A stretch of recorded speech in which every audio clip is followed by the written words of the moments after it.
And if I happen to offend my political connects, understand I have no time to be politically correct. I speak from the soul, so let my thoughts reflect the passion in my voice to be poetically correct. Alright, let's get this thing going, cause I'm gonna tell you. Hey, hold on. Here we go with the sound effects. Hey. And this is how I feel, man. This is how I'm excited. Okay. I'm with energy right now. Okay. I'm on All right, 10. all right. Yeah. I'm feeling good. Yeah. I'm with my lovely co-host. Hell yeah. Hey, We out I'm here. excited to be here. Rome The DiCarlo. 1, 0, 10. Yes. We're on Beyond 10. your definition. Yes. Hey. I'm hyped. I'm glad to be in your presence once again. Let's go. Because I've been pent up, walking around with PSAs. I've had like just hot know you're takes. serious. Yeah. I walk around with hot takes and I get my phone. So right now, I'm gonna tell you right now, I keep the same energy because I store the PSAs in my Yeah. phone, right? Yeah. Right. And then the other day I just looked at it and I got hot. I got heated again. I looked at it. Yeah, I was like, yo, wait a minute. Oh man. So I looked at it this Yeah. morning. I kept the same energy. So I'm pretty sure when I look, I just picked one. Okay. And I had several because I walk around and I see things happen. Mm-hmm. And it just makes me want to go off. We just on gotta have like a picture on like a popsicle stick that we hold up to energize you. Yes. Like, And remember the PSA from last week? oh Like, my gosh. Yeah, but I'm happy too because I've been walking around, for the different segments that we have now and how we're gonna flow throughout them and whatnot. I'm excited about them too. Yes.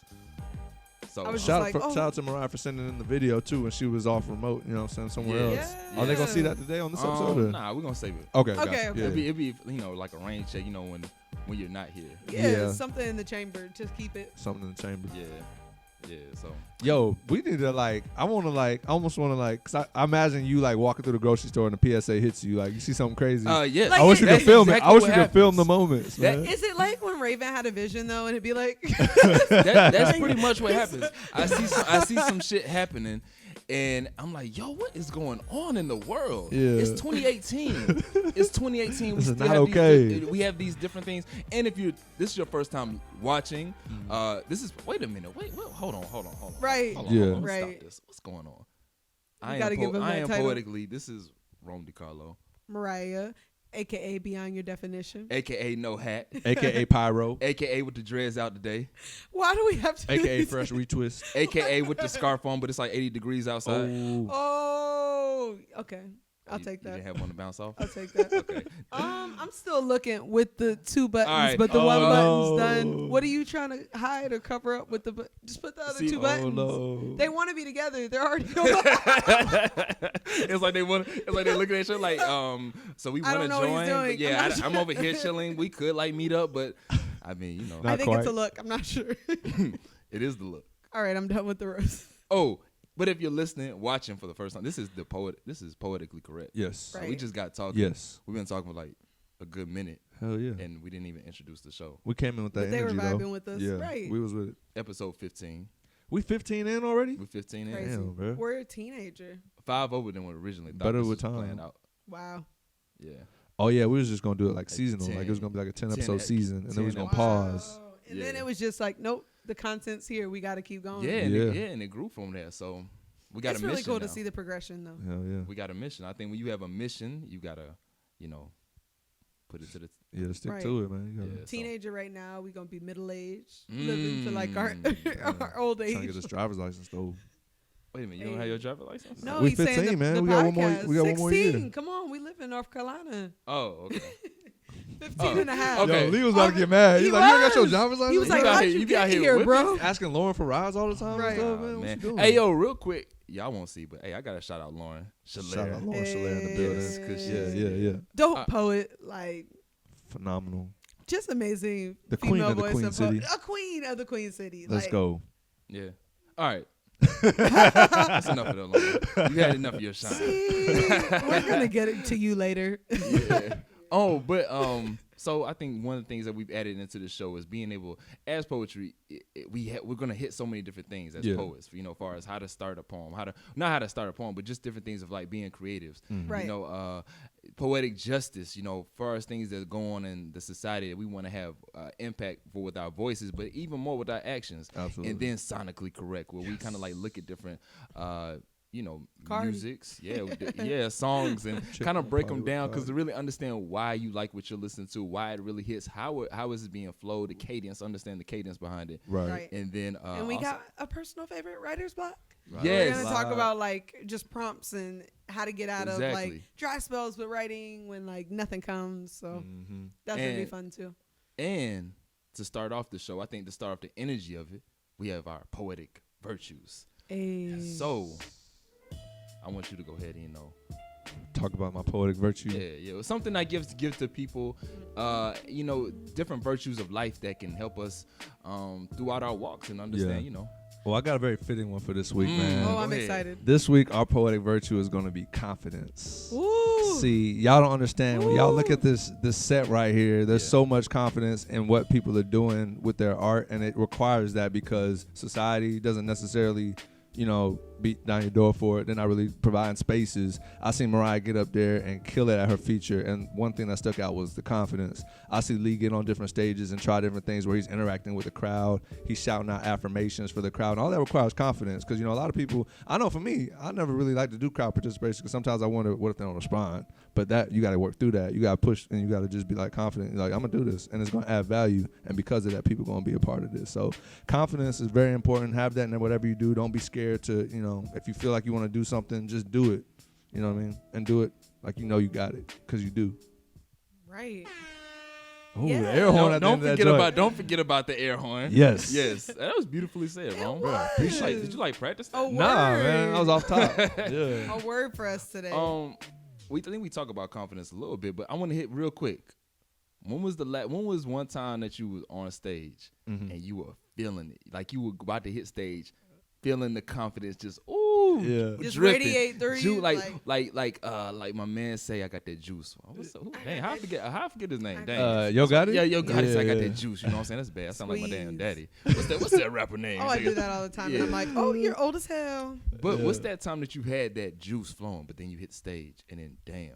He was just like, shit. Your canvas just went blank. Yeah. I think the last time that happened to me, I would probably say, so I went to DC last week and I did some shows at Busboys and Poets, and they had like a slam, and then I did like the spotlight thing.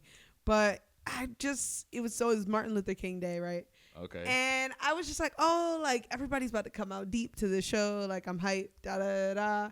Get there, one person signed up for the open mic, and it was still a decently packed room, but just not really performers. Only one person? One person. That should get you hyped, right? So I was excited. I was excited, but I had people come to the show. We're on CP time. Yeah. Like, they were coming late. I see what you're saying. Like, So, and it's just like, I see what you're saying. I see what you're it saying. just was you want people to warm up sometimes when you feature. Yeah. Like, Okay. and they just weren't warm. Oh, wait, it was like, you were being featured. yeah. So it's like, got you. So it was like, boom. oh it went yeah, right if into it was a long open mic list and I got there and I was second, Yeah, that's yeah. a sweet spot. Okay, But like if okay. you're trying to feature, it's If kind you're of like featuring, yeah, you you hope kinda- it's gonna be a couple people Yeah. before. For those who aren't familiar, it's like maybe you have like people who can come up and share their stuff before the final person goes. Right. And maybe you have like 5 to 6 people go, then you perform, then maybe some more people go. But it was just literally 3 of us, me, one other person who was featuring, and then one person who signed up, and the host. Wow. But it so- was like a packed crowd though. It was a decently packed crowd. Like Okay. for Busboys, it was still kind of small, but I would say it was like 'Cause 35 people. Yeah, I That's don't know kinda- yeah, if it was that's kinda because small, MLK Busboys, Day. yeah. Like, I think people more came out for the parade, did different things in DC, and then they were tired and they were like, I got work Tuesday. So they went in because the show started at like 9. Okay. Was that the first time you was at Busboys or? No, that was the second time I went to Okay. Busboys. So the first time was like for a slam Yeah. earlier that Okay. week, in the weekend, last Okay. weekend actually. But so yeah, That's it was dope. just I got on stage and I was really excited. Knew my poems and stuff, but the energy just wasn't there for the crowd right away. So I did yeah. like a feeler kind of test poem, and then over time they got warmed up. Yeah. Some of them smiled, but some crowds like they're enjoying you, but they're just dry. Yeah. Like literally, they're just like hard to read, and it's like they really do enjoy you. love- It's like, yes, we like you, but we're not gonna smile. It's like, we're just gonna look here this and is look the best stare. poem I've ever heard in my life. But And like it's just a reached no straight emotion, line, though. but right. Yeah. And then there's some people who are like, yeah. So Yeah. whenever I'm an audience member, I try to be engaging, whether Yeah. it's like a Like, yes, lecture, a yes, speech, yeah. a poem, Yeah. or even music. I'm like, Yeah. just like bop Yeah. into it. So it's like you can get feedback and vibe off that energy. Yeah. But eventually, I just kind of had to pull through it, and they started to warm up. through the set. And then they started clapping more loudly. And I realized it wasn't even me. It was just, they had just gotten there and just settled down. They were ordering their food. They're not drunk yet. Like, Right. Yeah, it's a just lot. It's a a number lot. of things. Yeah. But that's why even curating a show or being an MC, like, it's a lot to, you know, actually, not an MC as in like rapping, but like an MC of like, oh, this is the next person coming to the stage. Like, actually keeping the energy high and stuff, there is definitely some skill in that. Absolutely. Just to keep people upbeat. And I think people get used to certain hosts also. And there was a new host that day. So that affected it too. But that plays a part. it's definitely like you have to have somebody who can like lead you out and warm it up. Shout out to the fact you had a feature at Bus Boys and Poets though. I was hype about it. It was Saying, fun. like, come on now, like she just. All you got to do is call. Y'all are both popping.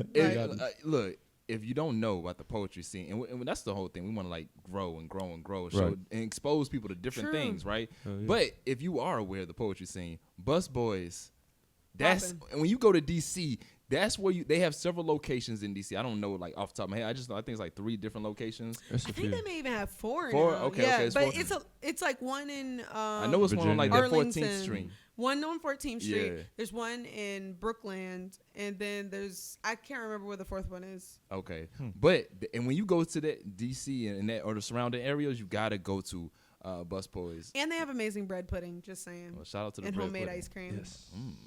So good. But they have shows and slams all the time. So even if you're not featuring, like, it's really Yeah, cool. so yeah, 'cause you can sign we up. have to look at like what their mission is, but I think they were like designed to be like a space where they can foster poetry, but also have amazing food and drinks.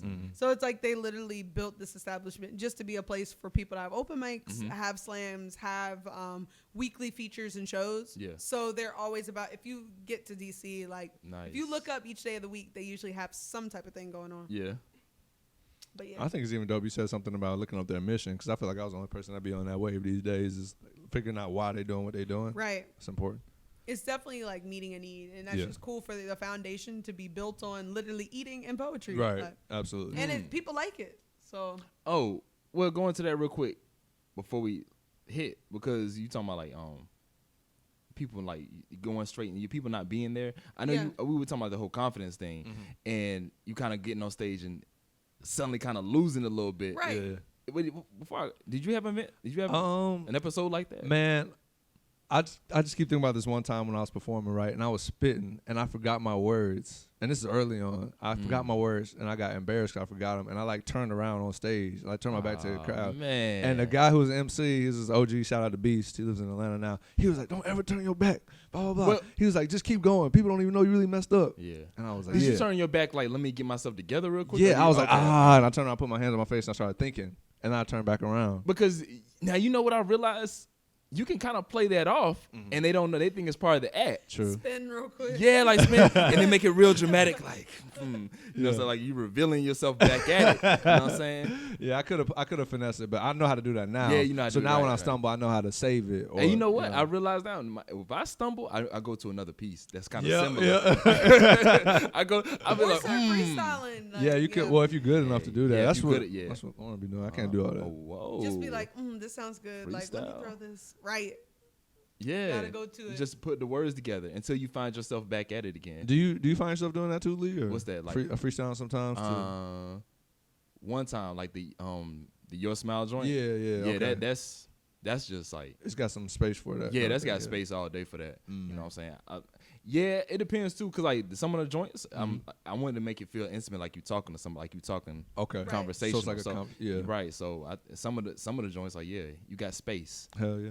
So I think, and that's the thing too, finding that space in between your pieces and knowing how to like Yeah. be able to improv and It's an art to add that. it. It's an art to that, and that's why I'm gonna talk too. As I listen to music, especially like really understanding how, because I used to make beats, you know, but Fire beats. Fire beats. No, by the the way. reason I laughed. Okay, y'all. okay, why For you context- laugh? That was messed up. I used to make She beats. like, no, you know, you know what? I Let me gotta go and explain. summarize it. Oh, you one of them again, huh? You one of them? no. There's about 20 million That you on wasn't why, that Instagram. wasn't why. Another beat maker. Tell me you were rapping too on your own beats. You could, Nah, the J. Cole reason- wanna be. The reason I did that is because like you had different alter egos, right? So you had Poetically Correct, then you had like maybe and So like you're wondering what his so I'm producer wondering what the yeah. producer name was, and then I started just making up names in my head. Hey, you know what? I didn't have a producer name. I wasn't trying to Okay, make beats okay. for anybody else. Okay. So you didn't have a name you went by? It was just No, for oh, beats, that's yeah. so corny. I feel like he As has a name. that No, we- yo, Yeah. it's only a Can few we make up producers. a name now? You can make up it's only a few producers that have like nice producer names. Swiss Beats, that's fire. Right. It really is I when like- you think about it. As a Man, that is producer, just name. come on, Devon Robertson, stick to your name. I'm just making that person up. But Devon, stick to your name. But that's what I was R&B like, oh, I've never heard of it. Yeah. Nah. I'm just making somebody else. But whoever you stick to, as a producer, you could, I don't know. A lot of R&B people use their real name. Oh man, Yeah. some Yeah, do. that's true. But Dark rappers, they feel. I mean, hip hop producers, Ray they feel like J. they gotta have some crazy names. You always, I don't know. Fire but- Flame Beats. Well, that's because as That's black so people, true, we love. though. Power Yeah, as black beats. people, we love just to add flavor to everything. So Yeah, we that's gotta But why have, do you have to add flavor, like, and have a fake name if you do like hip hop or anything else? But like R&B, Because it's it's like I can just be my name. Like, It's it being depends. your name is popular now, but like in the 90s and 80s, it was all about having like a character, like Ghostface Killer, like Yeah, oh god, Method Man. Like, you gotta have a character. yeah. yeah. I feel like it's coming back to that though. You know, I think you're right too. Yeah. It's coming back to having character. And you know, when hip hop is. first started, like they were trying to, like a lot of times people wore like costumes when they performed and stuff like True. that too. And then it became cool to dress like regular people when Run DMC came out. But actually, Nicki Minaj and them actually kind of brought back the whole costume thing. I don't like Yeah. it though, but you know, it's And it's interesting. You know kind what of I a wanna look, see when Like you- you have a stylist, even if you look normal. Like Yeah. you have a And stylist. you to know do what I that. want to see brought back though? What? I want to see break like dance like rappers dancing. Yeah. Right. And I'm not talking about Millie rocking. Yeah. You're not I'm talking about a little Drake. Yeah, I'm not talking about like come on. I'm not talking about a little shoulder. Everybody can Talking do a about little, going in. I'm talking about like you out there just woo. Like you out there spinning. You Yeah. like you stop and the beat's still playing, but you out there spinning it. You get right back and your You're condition talking is so about good. the elements of hip hop just coming Yeah. back. Yeah, like that's the elements of DJ, hip You hop. got the You're right. person like That's the elements. breakdancing. You got the MC, and then you got somebody with a spray can. In the Oh back. wow. Okay. Every time you have a show, just they come Just with somebody like spray a, can. Shout out to the graffiti and the visual artists out Graffiti, there right. too. They don't get enough they credit. don't. Yeah. Oh, but hold on, because speaking about audiences and performing, I think this week we were talking about for our writer's block, Yeah. different audiences to perform for, right? Right, right. And I really wanted us to talk about that. You leading it off because I think as artists, it's not only becoming nimble. Sometimes we can get stuck in our bag and we get stuck in our zone by having Right. this particular piece. Like, oh, I do romance, or I got my, my. You gotta pick your genre, Yeah, like- right. Yeah. But when you have those different pieces, it shows your Versatility. versatility. Yeah. So talk about that. Sure. I'm excited. Oh, this intro. Yes. Hey. So we're talking about like curating content Okay. for specific types of audiences. So it sounds kind of simple, but I feel like everyone does it even if they don't think about it or process it. It's like, you got hired by a middle school to do some poetry or do a speech for this middle school. You're not going to come with the same content you would go to if you're going to your favorite dive bar open mic. Because at that dive bar, you're going to have to say fuck a lot and talk about Hennessy so that people will snap. But, okay, but- and for the middle Yeah, school, you're yeah, going to talk exactly. about like building confidence. You're going to talk Yes. about your journey. So when it comes to doing content, my biggest thing is I wanted to talk about balance. So as somebody who does slam poetry, like you can feel out a room and kind of see, oh, I saw 4 out of 5 of the judges are black. I'm going to do this black empowerment piece because I know they'll probably score it high. These are things you really do think about, though. It's like having a deck of cards when you're a slam poet and you have all of your cards in your deck and you have to decide when to play those particular cards. Yeah. So also you're skilled with your content, but you have to know what to play at the same time. But you want to be true to what you're feeling. So that's the balance I'm talking about. If say there was, on the other hand, 4 white judges and 1 black one, but you felt like in your spirit you've seen a lot of Black death, you just want to do this piece about Black death just because you feel it needs to be heard. Even if you feel like the audience may score it low, if that's what you feel in the moment, you want to make sure you're doing what you feel. So that's the biggest thing that I've had to learn over time, just finding that balance of not just doing what the audience wants, but also being true to myself. Yeah. But having the audience enjoy what you're putting out there. So kind of that middle ground of, okay, does this feel right in my spirit that I want to do this piece? And is it going to be like pertinent and received by the audience? So I don't know if you guys have dealt with that balance. Like I definitely want to give some like tips out there to the audience on how to figure out how to foster that in yourself. Cause I think whatever artistry you're doing, it's always, you want it to be consumable and you want people to enjoy it, but you want to be true to yourself. And that comes about a lot when you're trying to talk about curating content or making sure it's tailored to your audience. But what's But still true. Yeah, what's interesting about that, and It takes me back a couple of weeks ago when we were at Apostrophe Lounge, and I don't know if you all were there, but Jay Ward was there, and he has this piece where he's talking about the dancing, white people dancing, black people dancing. You've heard that piece? I don't think I was there at that moment, but I've heard that piece. Okay. Yeah. It was because he was talking to me beforehand. He was looking at the rooms, and I actually asked him to do that piece. I said, you should do that piece. He was looking at me like, think they'll like it? And I was like, right. I was like, that's the type of piece, honestly, because Apostrophe Lounge is kind of like a chilled, grown and sexy type of vibe. Candles lit. Yeah. Turn off the lights. He That's what went it's kind to of. the very white voice. Candles lit. Yes, we can get right there. But no, it's that kind of vibe and energy. And so I was like, yeah, I think that's type of poem where it can hit everybody. So he was kind of thinking about it, but he did it, and people were like rolling with it. You know what I'm saying? They were like, they were feeling it. So sometimes it's kind of tricky. What we think in our head may be, I'm looking at their facial expression. I see a lot of couples. I see a lot of boo, you know what I'm saying? Or I see a lot of dashiki, so it must be Black Power moment. Right. It's real. This goes through an artist's head. Right. As soon as I see 5 dashikis, I'm analyzing the room. As soon as I see 5 and some coconut oil, nah. But it makes you kind of think of that, I need to switch up for this. I need to switch up for that. But going to how you feel, I think sometimes it's stirring up the pot. Yeah. I love that you say the stirring up the pot thing, because it is like, you never know the different layers to people that are in a room. Like, yes, I know I've come to an event before and I was like, nobody's really trying to hear about this piece that's about alcoholism. Then I did the piece, and like someone afterwards, like just 1 or 2 people came up and were like, I was dealing with alcoholism and my dad is an alcoholic, and this really just did something for me in my spirit. And even if it's for that 1 or 2 people, and the audience actually enjoyed it, they're not clapping and laughing like the other pieces, because people kind of had a lighthearted vibe, but I just felt it on my spirit, and I felt that I wanted to bring in that real content. But it can be hard to drop something heavy too when everybody's been laughing and talking about not surface level things, but just talking about having a good time or talking about sex. And then you come in with a piece about mental health.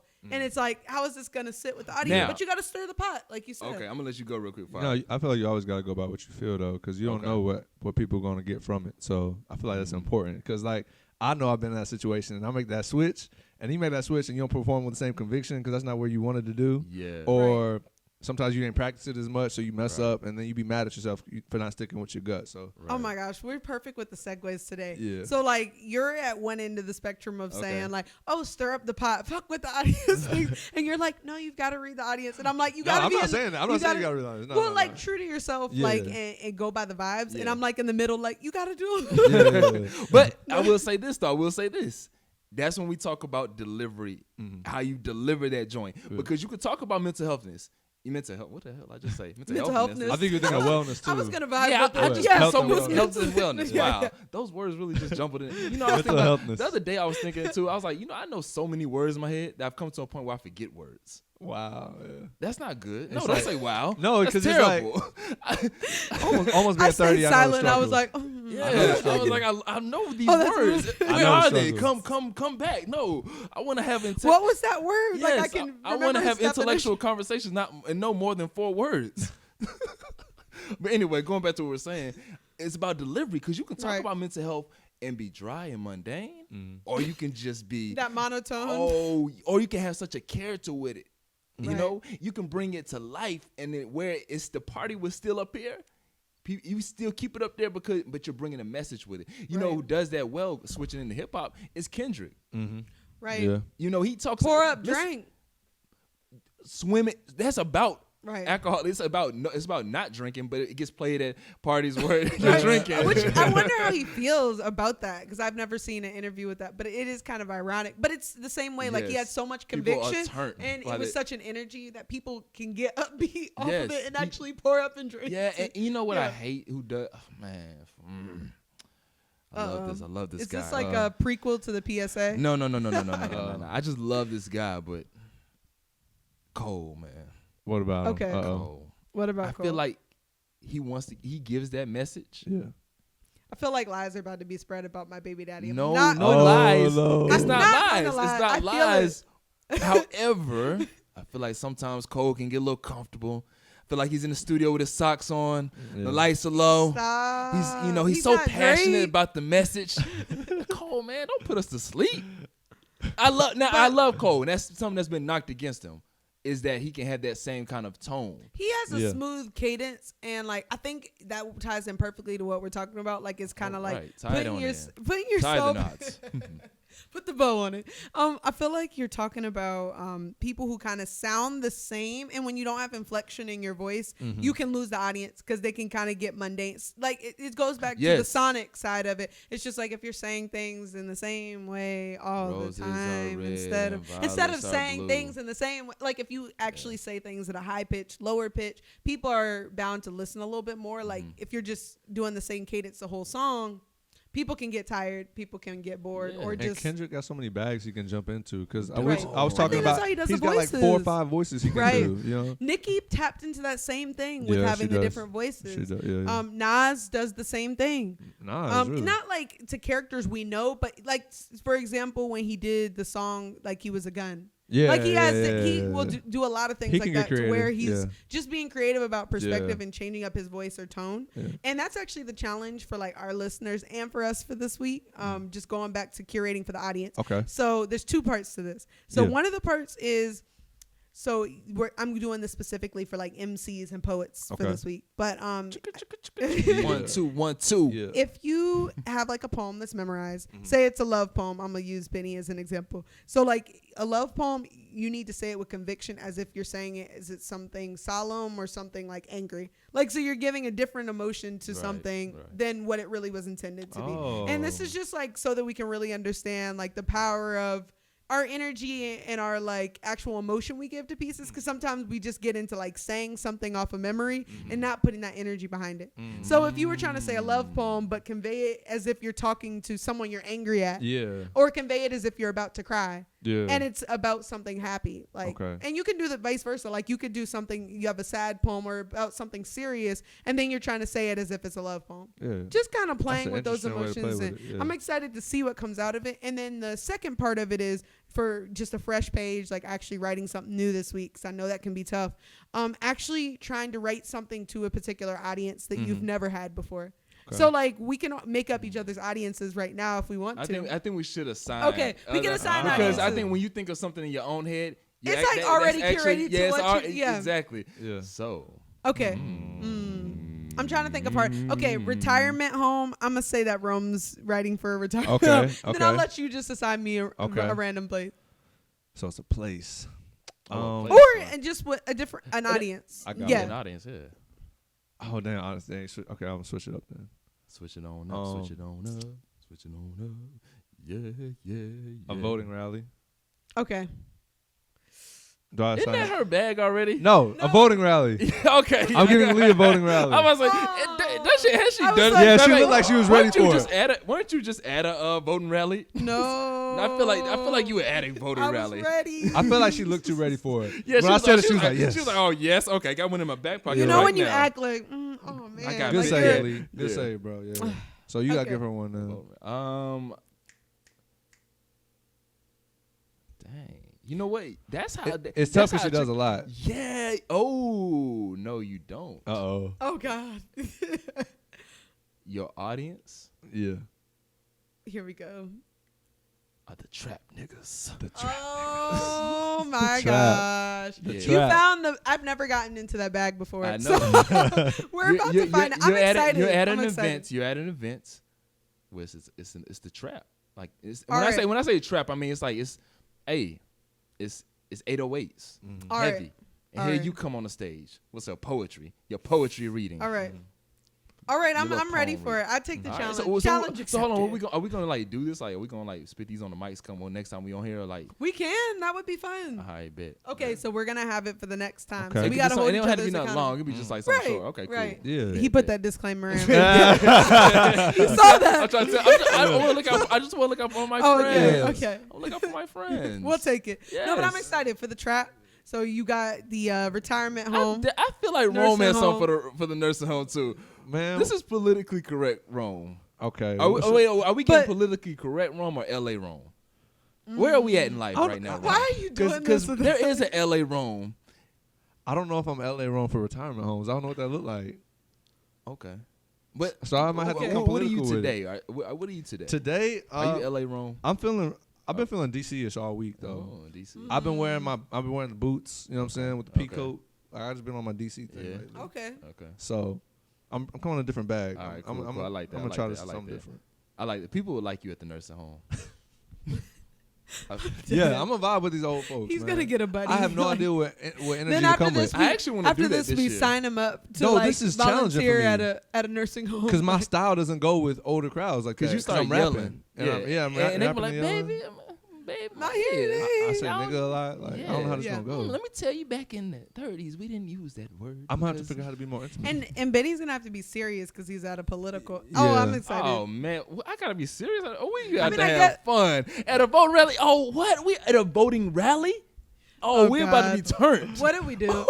We're about to be Oh, turned. my God. Yes, we can. Yo, yes, we can. Let me Oh, my hear. God. Can Make I Ameri- kick it? Ameri- Yes, we You can. Make America great again. Make, No? make these stanzas Okay. great again. Hey, make poetry great again. Make poetry. Oh, Damn, we need to. Make we need to that. stop giving him Yes. content. We're helping him. We're helping I'm him on saying, his run. hey, y'all just don't know what you mean. But I'm excited, but whoever else is listening too, though, like Oh, if yeah, you take guys the- end yeah, up take- coming yeah. up with audience or recommending, and I just thought of a way, so I didn't know how to include the visual artist with this, but Okay. like if you're a visual artist, I guess you could still Oh, have definitely. somebody assign an audience for you that's not a usual audience Yeah, you you go have to for, paint, and then yeah. try to paint for that. yeah. Oh, I love that. I'm Wow. excited.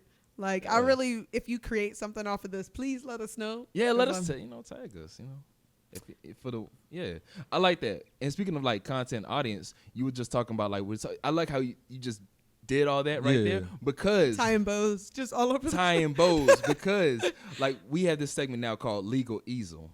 I want to be something creative, right? Right. We all want something where we can understand and learn about the business of being an artist, because sometimes we just love to create, we just love to I just want to sit in my ball and create. But sometimes we got to learn about, okay, if we're going to publish something, do you own that? Yes. Do Right. you understand, as an artist, as a musician, do you understand what masters are? Do you understand, what copyright and trademark, and understand these Right. different things behind? It's funny, I saw somebody post something. Dang, I should have had it ready in my phone. But I saw somebody post, imagine if you were an artist and you had all, you had your stuff copyrighted, you had this going on, you had that, all your stuff finalized, Right. legally, and then you submit it to a radio station and we're ready to actually play it. Because, artists submit music all day and it's just something that they recorded and they don't, own anything. Right. Or it hasn't And been. the radio station could get sued for that. And they're Exactly, like it a had been business, passed through. so- Right. You Right. gotta understand, understand these different organizations that you ASCAP, becoming a writer, understand as a BMI. writer. Yeah. All So that. with that being said, one of us here has published a book. Yes. And Amy. Who is it? No, I'm excited about this too. And So- I'm excited to hear, because both of y'all have stuff to add, because Yes. you've worked in radio Yes. and you work in business. Yes. You're an entrepreneur and you Yes. have like a lot of stuff where you have to trademark and stuff. So please throw in like Facts. copyright and things like that, because 1000%. I'm still learning. 1000%. And the internet, the worldwide internet is like my favorite teacher. But I Yes. love hearing like anecdotal stories from other people in my life, because it's better, because they can hold your hand and walk you through it. But getting back to actually if you want to publish a book. So I had been wanting to do this for like 3 years, and I was always so confused because certain things would tell me, oh, put $800 down. Like, I'm not even going to name drop, but there's like certain publishing companies where when you self-publish or you publish independently, no matter the medium, it asks you to pay. And it's like, wait, this isn't making sense. Like, you're not even talking about paying for the production of the project, but they're actually asking you to pay even to be an independent publisher. And that's never, I was confused about that. And I was like, why is this site telling me 800? This one's saying 1200. This one's saying 500. So happy I waited, because nothing felt right with me in my spirit. I actually had someone come to my church who was a self-published author. And she was telling me about an Amazon sub company called Create Space. Please look it up. Put it in your little side tab right while you're listening to this. But Create Space is, again, like I said, a sub company of Amazon, and they allow for writers to produce their content for very cheap. For when I talk about very cheap, each of your books would cost you like less than $2 in some cases. And then when you actually put your content in and you get your manuscript approved, there's no cost to you as an artist. And this is how independent publishing should be. Even if you don't go through Create Space, you should never be paying someone. That's what the point of independent publishing is. Like, you're the person who's just, so I'm talking about uploading your manuscript. When you get it bound and things like that, you're paying for that. but you shouldn't be paying just to get your manuscript up there. So there are some side fees, and that's how companies get you sometimes. So what I would say, as far as my journey, I knew a friend who edited. I knew I could edit myself. So I took the time to actually putting my things in the format instead of paying. CreateSpace will do those things for you, and you can pay extra fees, or you can do it on your own. So with my manuscript, I edited it myself, and then I also had my editor come through and do the work. And you may have people in your life who are willing to be an editor and be listed in your book. You can maybe reach out to other poets, other artists who can actually help you edit your content, which I've also done for other friends, and then they maybe list you in their acknowledgments or something. So it's like just giving and taking and being in that like mutually communal space. And then with my actual cover, there's actually templates you can find online for free covers. If you know a little bit about graphic design, you can design your own cover, or you can go through these companies and of course you can pay them or their graphic designer to create your own cover. And some people go that route. For me, I decided instead of paying somebody to go ahead, I do photography too, so I decided to go with a photo I had and then add some font and stuff. And then a friend who did graphic design gave her just a template, and she just kind of made it flow and made the image a little smoother. So again, try to find out from people in your life who's interested in doing this, who's trying to build their portfolio. She, did graphic design on the side, and she was able to like be listed in the book, but also use the content on her website and to build her portfolio. So try to see who's in your life that can help you out, or what skills you might have on your own, especially if you're not big on what the cover has to be. A lot of people just want a sleek black look or something like that. You can make that pretty easily in a Photoshop type thing. But with CreateSpace, you upload all that, and within 48 hours, they contact you back and tell you if it's approved. And the only reason why they wouldn't approve you is because of the dimensions. So maybe the way it folded, they think something will get cut off. And even then, you can edit it and then re-upload it. 48 hours again, they'll let you know what's going on. So once they approve it, you actually can decide what channels you want your content to be on. So you can be on Amazon, BarnesandNobles.com, Books A Million, and also be available to universities. So universities have little databases where they can buy books in bulk for classes. And this is something we really should keep in mind as artists, because even though we're doing poetry, there are poetry classes in college. I haven't been able to get on this hustle yet, but that would be something for the future to hope for. Like if a class chose your book to dissect for their lesson, think about how many sales that is. That's an opportunity to be a public speaker. So we got to think forwardly about this stuff. And the great deal that you have with these channels, which is something people need to keep in mind and that I love explaining, is say you sell on Amazon.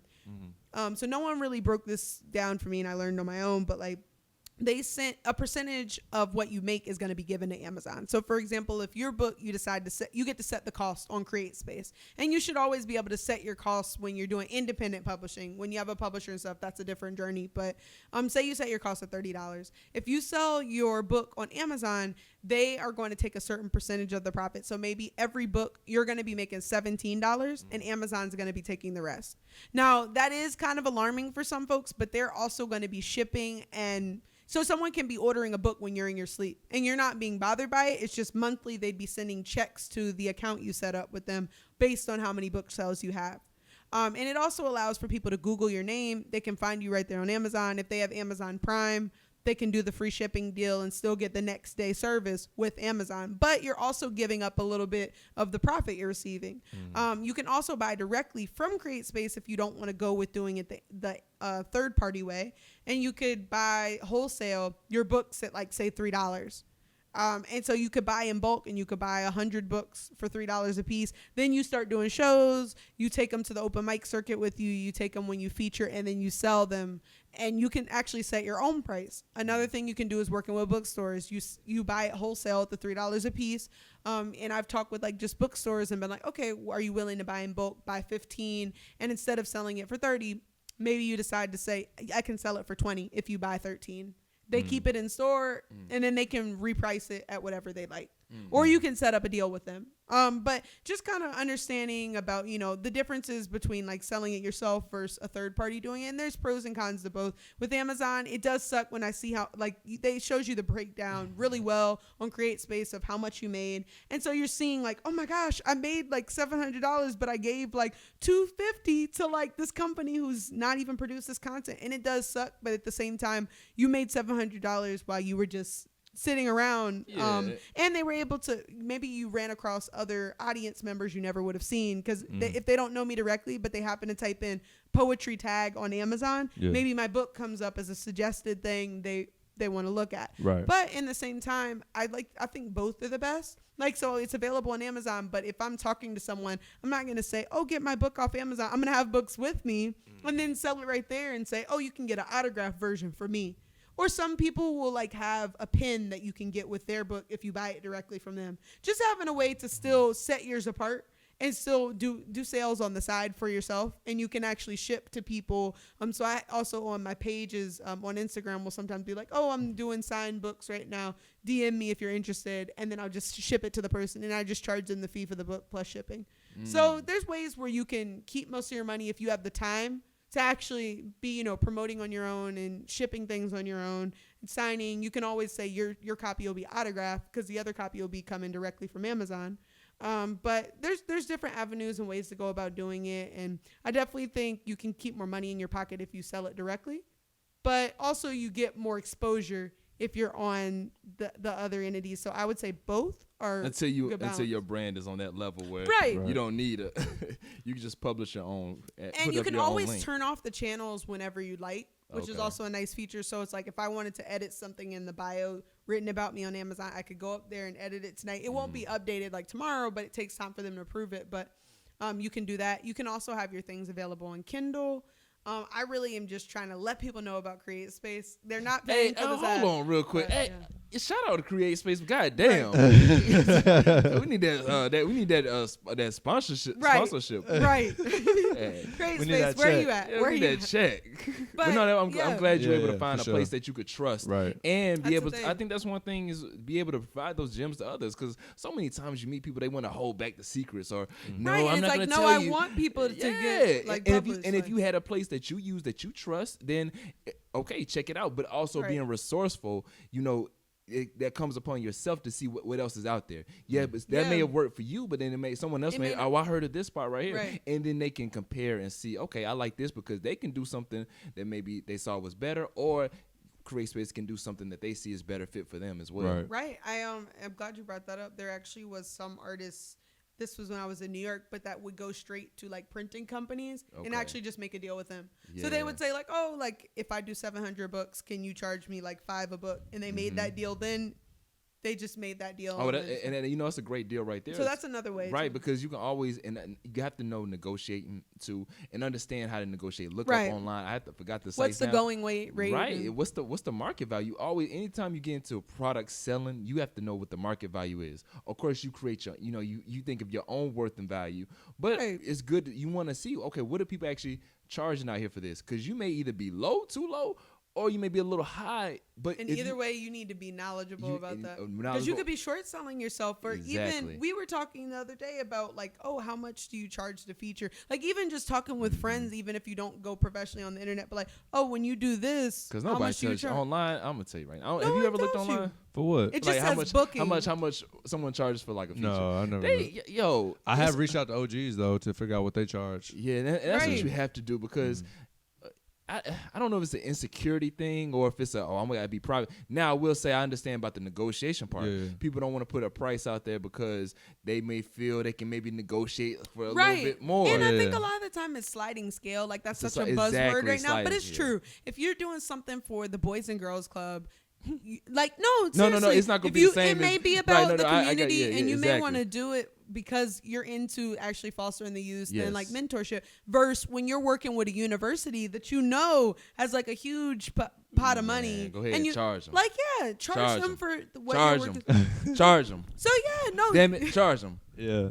you need They to got talk money. with others like, oh, when you did this, how much did you like? I feel like we're so taboo sometimes about talking about money, but Yeah. like you need to run You gotta by have those people before you conversations, just yeah. agree. Because a lot of the times, poets, there's a reason that broke poet is like a phrase. Like Yeah. we're not actually getting a worth of what we're doing, and it's like Right. if you're creating content, that's hours and time that you Yeah. should be able to be paid for. Doing your work for it. And you That's real. prepared for the show, you practice. It's not like you're asking for, it's hard to put a monetary value on art, but you should be compensated for like your creativity and your work. And you bring. And I'm learning that too. Like, Yeah, Right. for sure. Well, and I want to which one do I want to hit first? I want to hit real quick because you were talking about publishing and having your brand and things of that nature. One quick thing that I think ties in with this is trademark, right? And being aware, like when you publish that book or when you publish your brand or anything like that, have something people know that snaps into their mind. So that goes into having a logo. And I'm not going to go into the whole detail of logos, but I know as far as with our business, we, trademark and different things of that nature, it's key to trademark not just your logo, but your name. Okay. Own your damn name. Yeah. And that's what the process I'm going through now. It's some things you got to, something that you want to save up for, with putting sites out there, giving people gems. LegalZoom, I mean, there are plenty of different sites to go to, but I suggest LegalZoom because they handle all that work for you, as far as the paperwork and things of that nature. They give you a breakdown of how much it'll be for your trademark process, whether you're an individual, a business, it's for a name. They give you all that ties in right there. They give you information. Plus, Zoom, ZOOM. Yeah, LegalZoom. Zoom. But yes, and then also they have attorneys there, so you get to talk to someone. I think it's a little extra fee for that, or if you pay a certain amount, as far as with your trademark, because that comes with the package. Yeah. When you're getting your trademark, you can have a package where you can have unlimited access to an attorney, or you can not have the access. But I say it's good to have the access to an attorney, unless you know somebody, unless you know your man down the street who been getting, getting people and whatnot but I don't know where I just went with that. Everybody knows. Everybody knows the guy. Everybody knows. You have a cousin that does the bail. Every little bail bonds and able to get off. Not bail. Go ahead. The bail bond guy. If you have a cousin that does bail bonds, please don't ask him about copyright because he knows about bail bonds, not copyright. But deal with the people in your life though. I feel like sometimes we just forget we have this whole community of folks and network that I forgot that word. Thank you for that word. Network that you need. You can dip into and meanwhile, maybe they have questions about something else that you can help them with. So definitely try to consult with friends and see what you can do free. But don't be afraid to invest in yourself too if you need to spend a little bit of money. I took a media law class and they were telling me, because there's a big myth that you can copyright something by mailing it to yourself. That's not a real thing. Oh my god! Just so y'all know. I've heard a lot of rappers say, "Yeah, I got this new project coming out. I'm a copyright. I heard you just got to mail it to yourself." That does not work. It doesn't work. People do that. Mail it to yourself? Yeah. Now, is it email? Because I have heard that email physical mail. I've never heard that. Yeah, I've heard that a lot. First of all, if you mailing anything to yourself, you need to just question yourself. Yeah. So you're just putting your address in the center. Yeah, something about if it goes through the system, they process it and it comes back to you, so it's like a federal document. Okay. But it's it's not real though. You can't do that. Don't do anything shady when it comes to your business. Yes. Keep it clean. Keep it 100. Yeah, because sooner or later, because you never know. Come back. Yeah. And if you pop and get real big, some things may have not worked out like you thought it had. Now the government's looking at you. Uncle Sam is looking. Somebody's going to be watching you. Yeah, they're going to be watching you, watching your pockets. As far as how is this right? Did you do this correctly? Right. Or check this out. You may not copyright your work. Oh, now somebody catches wave of your song. Right. Oh yeah, you had it on SoundCloud. Yeah, you got 4,000 views and people hearing it. But somebody took the cadence, somebody took the flows and something. You didn't copyright that. So how do we know that's your? Right. Oh, I took that. You see that all the time. You see it all the time. Big fish eat little fish. Yeah, that's real. And it's like, damn. So you got to have your stuff protected because you don't know which one is going to be the one that gets you that view or that traction. You know what I'm saying? Right. As far as real names, do you know if you have to trademark? Like if you're an artist using your real name. I'm glad you went back to that because you have to understand as far as trademarking your brand and your logo and your names.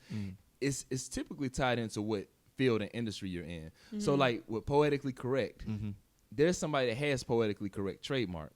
However, they're in a clothing brand. Oh. So I'm in, we're in audio. Right. So you can't. It's two different lanes. Somebody named Poetic Lee, but they're a steel manufacturing company. Yeah. I'm Poetic Lee. I'm an artist. Right. Two different lanes. Right. But it's so much fine print in there because you can put in details of what all you want to be covered with it. You know. Same with state by state, getting things like names trademarked and stuff, or it's like if you have a company name, so like my company is Beyond Your Definition LLC, so like you can go get that, you can pay like the state if you register it with North Carolina versus if you register it through New York, different fees and stuff that you may have to pay each year, but it's also an investment, because then when you're writing off taxes, you can say, oh, this is like a governmentally recognized organization, and this, you know, even getting this outfit for this presentation was a part of that company name, and it's going to be easier for you to actually file and get reimbursement for the things you invested in. So you may even be able to get that money back, but just I feel like there's just strength in having your name, having your copyright, your trademark, and not all of it is super expensive. Like even doing business as, I know a couple friends that just have their DBA for a specific entity, and it was like maybe $50. Like this is just a slight investment for like a long-term outcome. And remember to write things off on your taxes. We were talking about this the other day. Yep. Like if you, seriously, if entertainment and if you're your own brand, if you go and you get contracted for a feature or a show, save when you got your nails done, girl. Save when you got these box braids put in, this outfit. Seriously, because that was a part of the whole look and the aesthetic that you needed to actually fulfill that service. Now don't try to do, you know, all your last nail job for the last 3 months and have come after us, be like, oh, well, honestly, we shouldn't be being got for fraud because Poetically Correct told us, no, right. Don't do that. But if it's for like a specific show or like you're getting a shape up, whatever it is, like, this is a part of your brand, and let's remember to keep those receipts. Like I'm trying to train myself to do it too, but some of this is investing in yourself. Yeah, full-time artist, your creative space is your room. That's your office. Right. Mark that down. You know what I'm saying? Your creative space is, you need to get a tablet to create, you know, hold everything. Right. Mark that in. So, yeah. Gas mileage, like, Gas do the mileage, lights have to stay on in your office? Like, yeah, electricity. Like seriously. Yeah, mark this down. I mean, it's so many, and you know what? It's not about tricking, because people say, "Oh, you're playing tricks on the system." No, but it actually ties into system plays tricks on us. Yeah, we can get it. 1,000%. But it's just knowing. It's not me, Uncle Sam. It's not me. Man. You saw I wasn't talking. No, but these different things help build my business. You know, Right. help build apart what we have going on. So get you an account. You know, you have these different companies out here. We got talking about into accounting, but tax season's coming up. So I think it's important. Perfect time. It's perfect. Yes. Get you an accountant that you can trust. That's your person. Let me get you know what I'm these saying? mail receipts. Yes. Get you an accountant that can tell you, okay, you know about this, you know about that. Let's, you know, mark some things down. Let's go through a whole list that actually wants to invest in you. You know, that cares about you. Not invest you, but just cares. You know, don't just go to somebody. Oh yeah, I can do this. Or don't go to the person down the block that says, yeah, I can get this off for you. Ooh, boy, I seen that done. Oh no. And then I know somebody dealing with the fraud now. Like it's Damn. Yeah, who is it? Nobody. You don't know him. Ray Sean. Why you out here frauding, Ray Do Sean? better. God dang, Ray Sean used to like you. No frauds. I used to like you. Ray Sean, what's up, man? Used to love you. Used to. Ain't like that no more. Yeah, Ain't but like that was the more. legal section. Oh man. Oh. Who knew you could write off box braids? Damn. I'm gonna let y'all know how it goes. How can you get a receipt from a barber though? I've never seen a barber give a receipt. You ain't never got a. Oh, wait a minute. Nah, bro. it's cash. Hey, It's just a I've never cash seen transaction. them get a receipt either. I used to get like my hair cut because I had an undercut. I've never gotten a receipt. You Yeah. get receipts? What is an undercut? Well, Please school us. You've never I don't like know what so undercut is. it's like I had the whole bottom part of my Oh. hair. Yeah, I feel like Okay. you've seen it, but that was just a name Oh, for it. Like okay. it just had designs in the back of my hair, but like my natural loose hair was just all at the top, but the back of it just had designs. Oh, okay. Yeah. So I would go like every 2 weeks. So I went to a barber man, for a see, good bit too. Ow. Honestly, Start those on haircuts add up. Ow. We know. Honestly, you know, those they add up, but we know. True. You Tell us, already know. What's I'm up not with how'd you get a receipt though? Oh, well, you know, I Yeah. just had to think about it. What kind of bougie barbershop is poetically? you go to Great Clips? Right. They do that Great He's Clips? at Great Clips. First off, I don't go to Great Clips, Super Clips, all you clip people. Yeah, I don't. Okay, first off, I let's don't mess understand. Let's just understand this real quick. There's white. It is. No, As a person of color, I am. Look here, there are probably some white barbers out there that can real fly. But based on my experience, I think there's a difference. Obviously, there's a difference in hair, right? Right. There's a difference in hair, and I love. But I think every culture has a unique way in how they cut hair and how Yeah. how they beautify one, right? Mm-hmm. However, a person of color, we have our unique Right. way. 'Cause I'm like, Puerto that Ricans takes- can cut hair Oh, now. but look here, Dominicans, Italians, and of course my melanated people. I let them touch my hair. Italians and Dominicans, yes, because they know Right. they know how to whip it. You know, they know how to whip it. They know how to get the fade right. You know what I'm Yeah. saying? One time on a Monday, because normally black barbershops aren't They're open closed. on Monday. Yeah. Yeah, it's always Monday. they are. Monday. Because They they, are. want to They're have still in a they want to food have coma. they want to have 2 days off. Right. They open Oh. on Saturday, so Sunday, Monday. That It's makes a Right. thing. Unless you go to a nice some barbershops. Actually, if you got a hustle, if your barber's a hustle, he gonna be open on Monday. Yeah. With that, I had to get a cut on a Monday and I had to go to like a Super Clip or Great Clips or whatever them. Man, she looked at my hair. She was like, She Oh, looked at no. She said, I don't have clippers to cut that. I'm like, man, can you shape it Damn. up? She did a You little still something. went to her after that? You don't understand the struggle that I was You going had through. something the next Yeah, I had day. to, I was getting ready to get on a flight, so I had to get right. You know what I'm saying? Oh, it was Ooh, a that business rhyme 'cause thing. I'm tight. It was a business thing, so you couldn't just throw a hat on. No, I couldn't throw a hat on. Nah, normally I would, throw it on hat on. But how do we get talking? Barbershops. No, because y'all Receipts wanted to and play everything. jokes. Y'all want to have jokes. Y'all wanna Was shoot it a them great? shots. Was it No, a great clip? No, though? it was a great time for me Was to it a great explain why I clip? have a receipt. Right. All right. No, because I use my card. Oh. So that's why that. No, that's a good thing though, because sometimes I feel like I don't have receipts, but I have my bank statement though. Damn. But yeah. but your person typically your beautician should have. It's probably if they're using a card, they're using either PayPal or Square. Yeah. So that's gonna come. That receipt from them is gonna come to you. Oh, okay. Via, That makes via sense. Okay, email that's or true, text. that's true. So and I don't know how we got into this, but if you're paying somebody and they're using PayPal or Square, and there's the option to either have the receipt emailed to you or text to you. Don't just be like, oh no, I'm good. No, get that email, whether it's business Right. or not. I need to Just, start doing this is just a email quick, instead yeah. of text Yeah. because I Really? lose those texts so easily. Oh, okay, yeah, that's true. That's true. Yeah, email's much better. That's Right. more organized. But either way, just don't say no receipt. Always have a receipt for something, because whether you're in a grocery store and something goes wrong, you can take that back. I don't know how we got talking about this, but Right we're, now, we're right here. now. Right now now. we're talking about We're returning here. meat. Pause. Well, not pause for you. You play the pause game? Oh my gosh. Oh, I'm sorry. I'm I childish. can't gotta even remember, I'm childish. Lee is- I'm Lee's childish. highly influenced by New York Oh, culture. man, Right. I'm You gotta childish. remember. I'm the one that's childish. Because she's like, what are we pausing? We pausing the show? Okay. This is intermission? Play. Yeah, play. Resume. Okay, now we're back because I had a childish moment. You got to remember you talk to a master's educated woman. She just got I know. master's. You know You know what? what I'm You know She's what? in a whole different bag now. Oh man! Whoa! No, Whoa! No, whenever Yeah. people do the like pause thing, I'm like, we don't have to Oh, do this though. We're We doing can. this. Yeah. We don't have to do Shout out to the black women real quick. Shout out to the black woman. You know Yo, what I'm y'all saying? are flourishing Shout out out to the here. ECU grads in the building. You know what I mean? They out here. Um, Do we want to get into our poetic justice or like sonically correct next? Man, let's We do had- sonically correct. Yeah. We just got off the legal Sonically thing. correct. We just were like really heavy. Let's bring them up. Like, Ring around. Okay. Let me I'm go excited into for this. sonically correct. All right, I'm now, excited, man. I'm excited because to break down. yeah, because all right, now last week we did last time we did the show we did Cardi. Did we do Cardi? No, we did Migos. Migos, yep. Before that was Cardi B. We did Migos, and understanding the cadence and the people always talk about a cadence. What's a cadence? Was cadence this, cadence that, but understanding what a cadence was pretty much is 2 chords and within the cadence, and that's unfinished and finished. So we talked about that. Yo, I was thinking, right? Because I just Okay. be thinking in my mind. I just be having a million things. I be walking around. Boom. Yeah, It just something's wrong comes with my. out. Boom. Yeah. What's the hardest hip hop beat to rap on?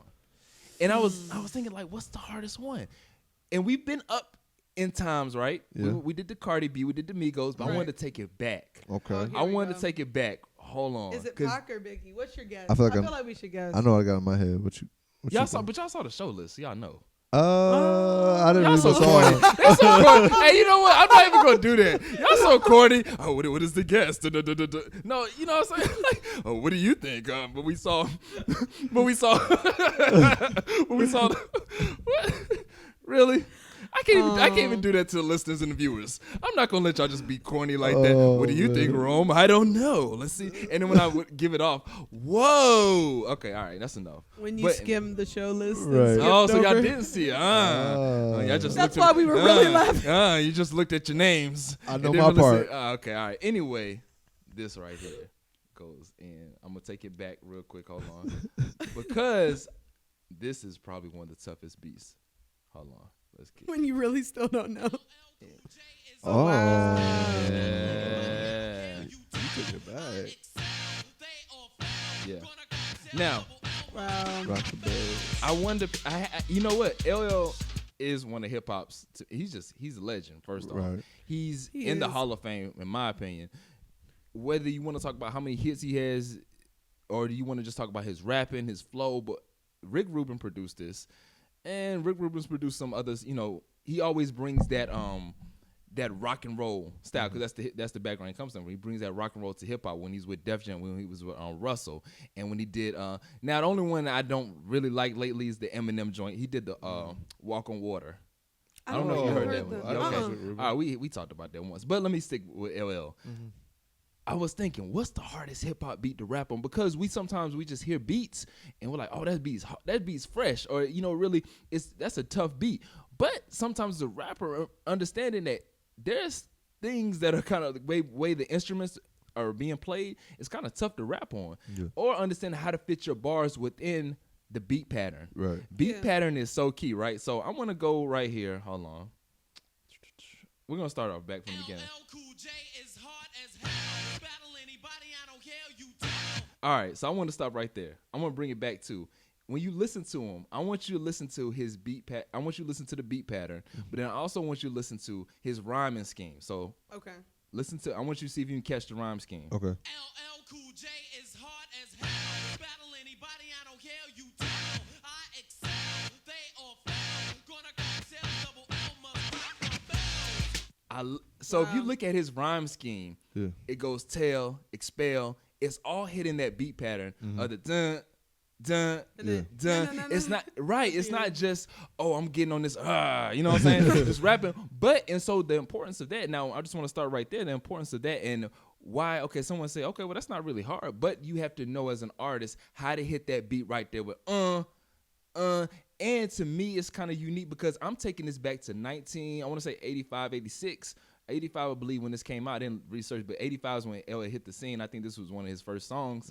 Is because back then technology wasn't what it is now. You couldn't just say, okay, hey Rick, let's delete that and just bring it on back. You know what I'm saying? It was a little different how you had to Right. record. Yeah. So you One had take, for real. Right, one take, so you have to really hit that note. Now, going into looking at his rhyming scheme, how he's hitting that, he keeps the same rhyming pattern. Normally, you have an artist goes A, B, C, say A, B, but if you listen to it, He changes it up. LL Cool J is hard as hell. Battle anybody, I don't care, you tell.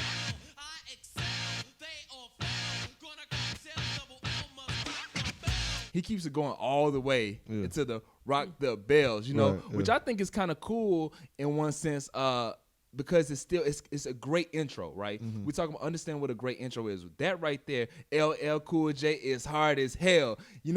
Understanding the infliction of what you're saying and understanding the word of what you're saying Right. too. Hell, when you tell someone I'm hard as hell, okay, but understand how he's saying it too. So. LL Cool J is hard as hell. And it matches the beat, right? Right. It matches everything. So as an artist, understanding, we talking about delivery, understanding how you bring off that energy, you have to match that energy with the beat. Now, you don't have to, but you have to be aware of what it does. With this right here, I'm going to fast forward. All right, I want to start right there. Hey. Yeah, it's just that beat. What makes something grimy, right? That's When a you- good question. Yeah, I want to ask you, what do y'all think? What makes something grimy? You mean grimy as in dope, or grimy as in actually like Yeah, I was like okay, a little so like like- a I little was dirty? like, I'm thinking dirty. Yeah. So if I play this real quick, hold on, let me go right here. I'll play this. When you hear those drum patterns, when you hear the kick and the snare beating, what does it make you think of? It got that jungle vibe to it. I like that. It's got that it sounds ethnic. Ethnic. Okay, what about when you hear that? It just feels like, I guess I just think a beat like how someone would dance to it, and it Okay. just kind of like fast movements type of. But okay, what made you think of that? I guess like just knowing like what drums and what that kind of bass does to Okay. people, and just like thinking about how I would move to this or how I would vibe with it, and I guess you could also think about how you would speak over it too. But Right. And you thought about jungle, right? Yeah. So it's several layers of this right here that I wanted to talk about, and I think it's cool as artists to learn about. we create the scenery to the music. It's the theater of the mind. When I hear that right there, I instantly think of like Brooklyn, New York, the streets. You know, one, because that's why music videos are so important, and I want people to still create music videos. I don't want to get out that time where we're not creating music videos, because we're creating the image of how we portray something to sound and give off that effect and that energy. Now I'm gonna stop right there. You talked about the energy of you dancing and moving, kinetic energy. It's about movement. What pushes? That's why the energy of this beat, when you hear all these noise being played, it's because of the rapid fire of music in the beat pattern. You know, beats per minute, BPM. You hear that in the club. You want things to be over 100. Yeah. You know, and that's how fast the beat is going. So like when you hear this, you can't help but move your head. You know, you can't help but move. Yeah. If you were to slow that down, then it would be a more chill vibe, because you got to understand energy and how energy flows, and beats and producers understand the kind of vibe you want to give off. Yeah. When something's more chill, your body's more calm and chill because of the kinetic energy. It's about energy. Understand the frequencies that go into your ears and pump your blood system, right? And so when you're listening to that right there, LL has to come off hard. He has to come off rapping with those rapid fire lines, and that's why, you know. And I'm just talking about how the beat goes on, because I think it's interesting to understand how the energy of you flow into something. But I think it's one. So why I picked this beat as like a tough beat to rap to is because I'm gonna go right back.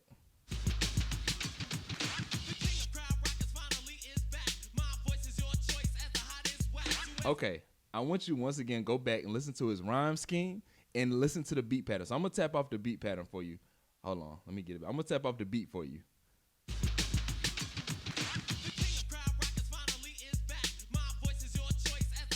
Hold on, I got off. 1, 2, 1, 2. All right, so if you kind of hear, I kind of got off. I wish I had like a visual. I wish I could make this visual one day, so you kind of see what's going on. But he's landing his rhyme scheme once again on that beat. So when that beat kicks, he's landing the rhyme scheme, the punch right there on the beat. So it's kind of dope to watch once again as a writer and as a musician to understand how to layer your rhyme patterns, how to layer your voice where it actually adds an impact. You know, you can say something and it get lost. Yeah. But he wants his rhyme scheme to be like in tandem with the beat. That. You hear that? Did you hear that? I heard that, Yeah. It's about finding those pockets, and we talk about pocket, but understand what the pocket is. The pocket is finding that beat pattern where your voice can have impact of ambiance and influence onto the track where it really catches on. That's real. You can say some bullshit up to that, but as long as you LL is cool, it is hard as hell. You know, you gotta hit that pocket. You hit that pump into the beat and that kick, that snare, and it's really gonna add to it. I mean, we can talk about this all day, but I just wanted to say that is one of the hardest beats. And I was just looking online what other people thought too, and it's up there on the list of like hardest beats to rap on, because of how you have to flow, because of just the rapid. It's crazy. This shit is it's just noise, but it makes noise. When I say noise, it's just you have so much going on. Right. You have to still stay on the beat with all that going on. Yeah, like to not be distracted. I think it's so dope. I'm gonna go home and listen to that joint now. Yeah. Rock the Bells, LL. Yeah, Rock the Bells, LL song. That shit was dope. That is such a song that's like overlooked though. It changed the trajectory of like music. And I feel like he don't get enough credit too. I He feel like Cool doesn't. J. He's a legend, but I feel like he doesn't get enough credit. He's done some things like I feel like later on in his career where I'm like, oh, really? I don't know about all that. What did he say? Like he did the song with like a country music star, and they were like talking about like, oh, if you don't judge my flag, I won't judge. Don't judge my do rag, and I won't judge your Confederate flag or some BS like that. And what? I was Those aren't equivalent. Why? But like, I still love LL. I feel like now he's just shifting into more of an MC vibe.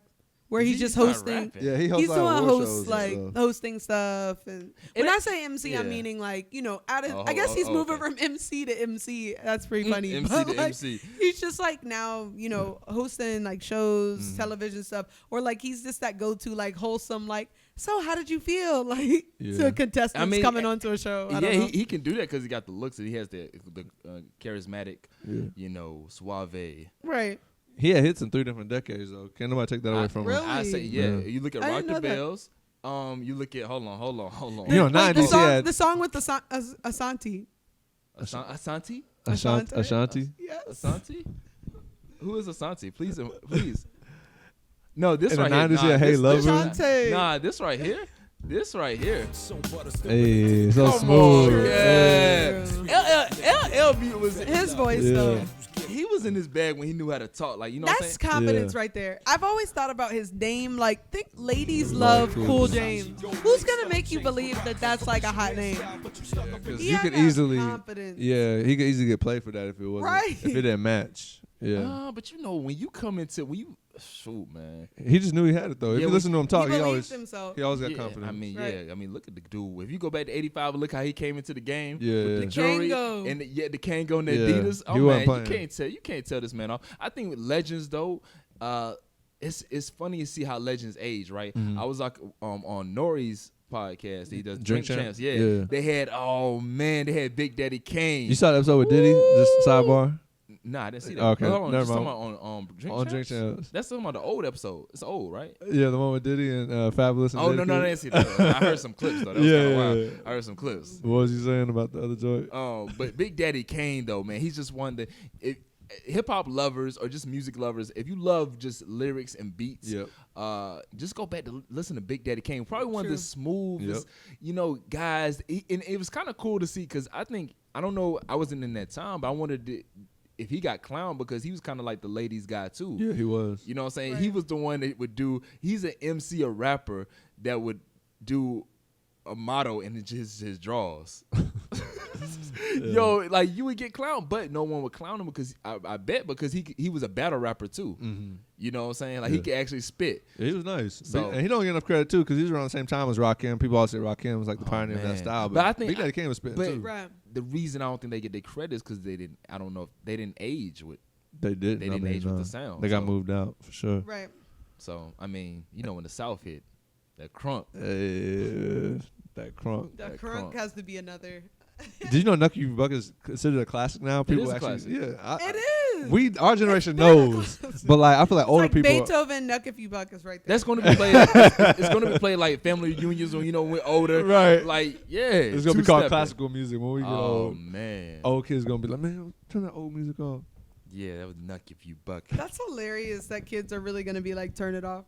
Nah, ain't nobody's gonna. We You knocking can't turn off and Nuck. bucking. You can't turn off when you come in the club shaking your dreads. Throwing these bowls and busting these heads. Yeah. But if you look at like Uncle Luke or something like that, it's like a Yeah, we don't listen to Uncle Luke and be like, yeah, we gotta turn up to this. right. I We feel like respect that was it. at We the respect time. it, but- Right. Damn. That's you like right. the equivalent of what Nuck If You Buck will be the Uncle I'll Luke. turn up to Nah, some. you I'll turn up to can't some do '70s that. club music though, or some You '80s. can't do that. You can't do it. You can't turn down Nuck If You Buck. Okay, real quick, sidebar, real quick. What's your turn up song to go to? What's your go-to turn up song? No more See, playing that's GA tough. by Pastor Troy. I used to like Yeah. Pastor Troy though, Yeah. and everybody be like, "Why are you listening to Pastor Troy?" I don't know if I Nice turn up pick. to that though. Nice pick, Yeah, yo. yeah, I like yeah. that. I like that. Right now, trunk knocking in my. Okay, that was supposed to be a Big That's- Crit song. Which one? I like Myself? Bass. Oh, The Trump knocking in the my yeah. son came alive. yeah. Okay, yeah, My I got son you. came My son. alive. Oh, yeah, Yeah, yeah, yeah. he's Sub, alive. yeah, Yeah. yeah, my sub. Yeah, my Some joint. got the ad lib. Some are like, "What is going on with the girl right now?" But like, Hey, it's cool. I we love here. We Chris. here with She's you. We here with alive. you. We here with you. Yeah, Like my, just that whole tape, honestly, yeah, that I joint love go in. My forever joint, is a mighty long time. Listen to it now. yeah, my joint is still no problem. Ah, a little scrappy. Yeah, that stomp. Stomp was hot. Ooh, when The, Ludacris the one with Ludacris, yeah, they was going Do you at know it. what I immediately thought of? I went to church today, y'all. Stomp by Kurt Kurt. I was like, why is he Oh, turning man. up to Yeah, That song was hot too, though. that was hot. Song was That hot too. Stomp? Can't Well, take that away. All my people say GP, are you Hold on. with me? Yeah, and Kirk Franklin, man, we'll talk about him another day. that's a whole other thing we need to unpack another time. I don't need to unpack Kirk. I can keep him in the box. Sorry, Kirk. Kirkland. That's your name, Kirk. Lynn. Oh. Don't take off the land. Oh man. Kirkland Franklin. Anyway,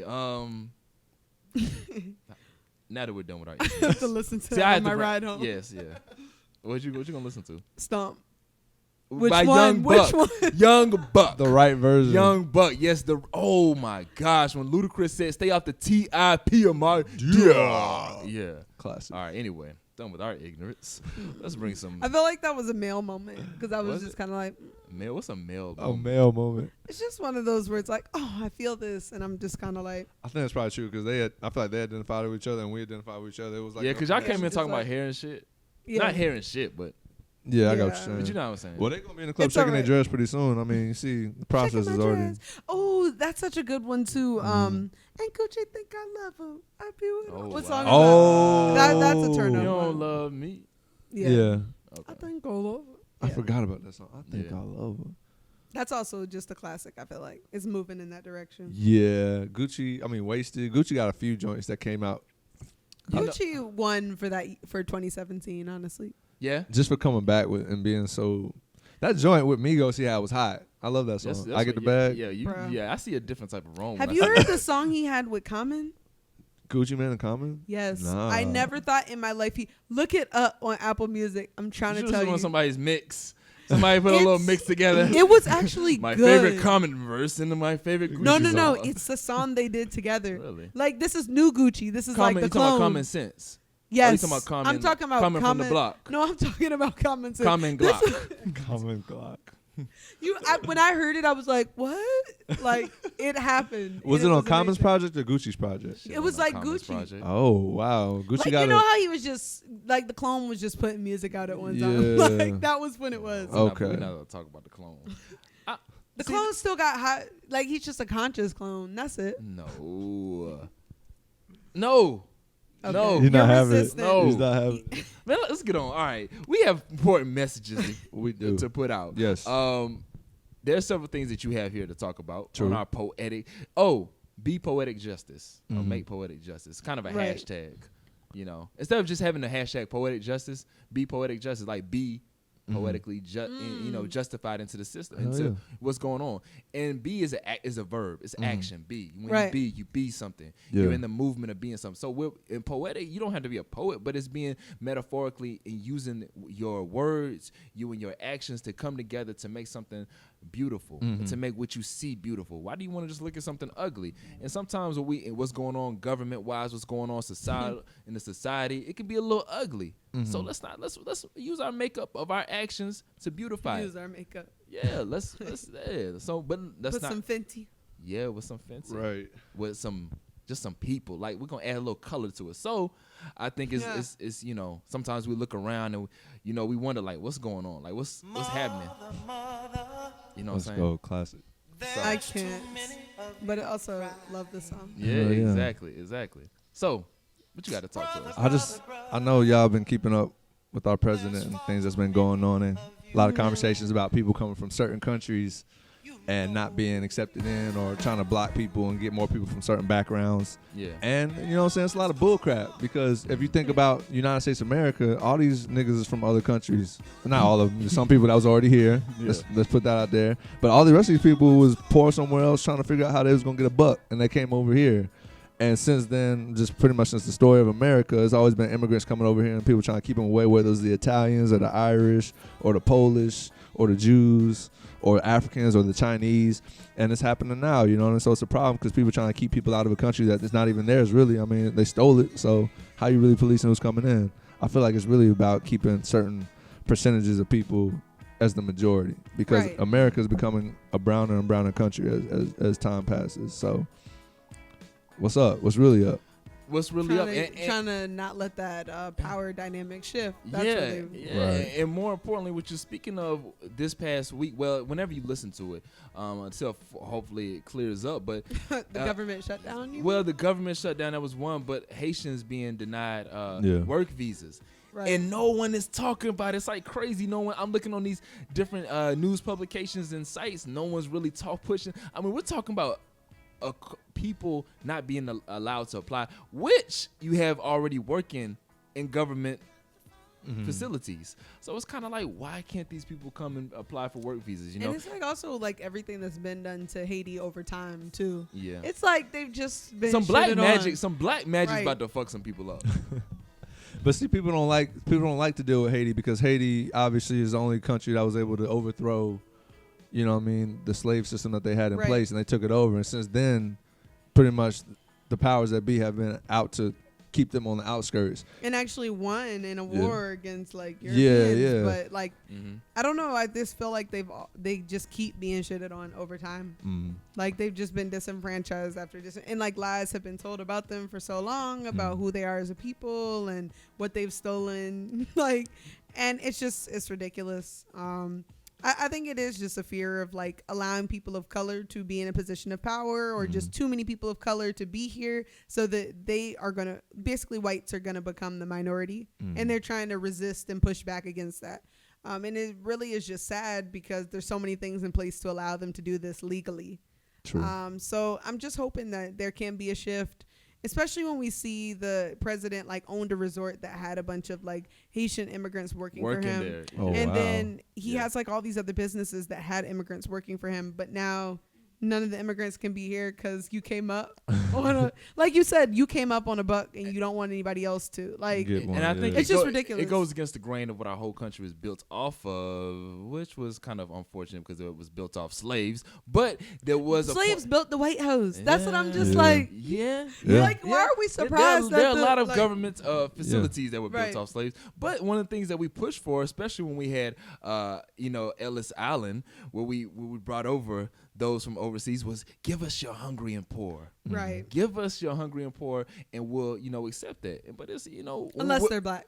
Right. Man. That's like the little clause at the bottom. Yes, of- unless you're colored. We're sitting away. Get away. Shoo. Yeah. Yes, you lighter people, come here, please. I have hope a plate people for talk you. about it though, because like you were saying, like even when I mentioned the government shutdown, like that's been on the tip of Oh, everybody's man. tongue. Yeah. But no one's really talking about these Haitian immigrants. And also it's just more about, oh, this is what the president said. And like, I find it to be, some people are taking a stance and saying, no, he's racist. And it's like, what more proof do you need that the president is like, I was watching this, bit that they had on the news because I turn it off most of the time because it's just too much that you internalize in your spirit. There's just Yeah. nothing positive coming from it at this point. Right. But it's like they were talking to Trump supporters, like, and they were like, "Oh, well, how do you feel now?" And the Trump supporters just kept going back, no matter what questions they prompted them with, focusing on, "Oh, well, economically we're doing well. Like more minorities are employed than ever." And it's like, but we were asking you about how do you feel about what he's doing as far as social justice, or talking about these type of immigrants or building this wall,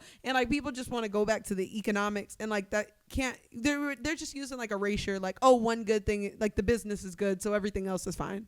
And it's like we can't forget about how people are being treated at the bottom of the totem pole, because even if you're up right now, if the weakest person is being mistreated, like you're just two steps away from being that weak person. Yeah. And then you're going to be mistreated as well. So I don't know, like it just frustrates me when people like try to erase what other negatives that have been going on because of one positive thing. And it's like, we're not even sure the people. I mean, I think we are sure that the people who put him there weren't worried about his social justice stances. You know what I mean? Yeah. So it's kind of like they're getting what they wanted from the process. So really, like next time we come around or whatever we got to do, you know what I mean, to put ourselves in a position to be in control of our own selves and our own power systems. I feel like that's what. And that's why it's important that we speak. If you see something unjustified taking place, you have to speak. You have to have action about it. You have to know, okay, who can I contact? It's just like if you were in school Right. and you saw little Timmy over there getting punched every day in the face. Every day Timmy come in and get, God damn it, Yeah. Timmy just getting punched against the light. God, poor Timmy just keep getting punched. Are you gonna keep walking? Are you Just gonna see stand by? Timmy from the Oh Rugrats. my Yeah. God! I saw just Timmy getting Turner rocked. from Fairly Odd Parents. Oh yeah, I thought so. I'm glad you had a Timmy to relate to, but you're just standing by your locker like, damn, boy, it's about 9 o'clock. There it is. Oh, there it comes. Boom, getting Right, punched. and Are you're you- just being a Yeah, bystander. Yeah, are that's you gonna messed stand? up. Now, what Yeah. if Timmy was your brother?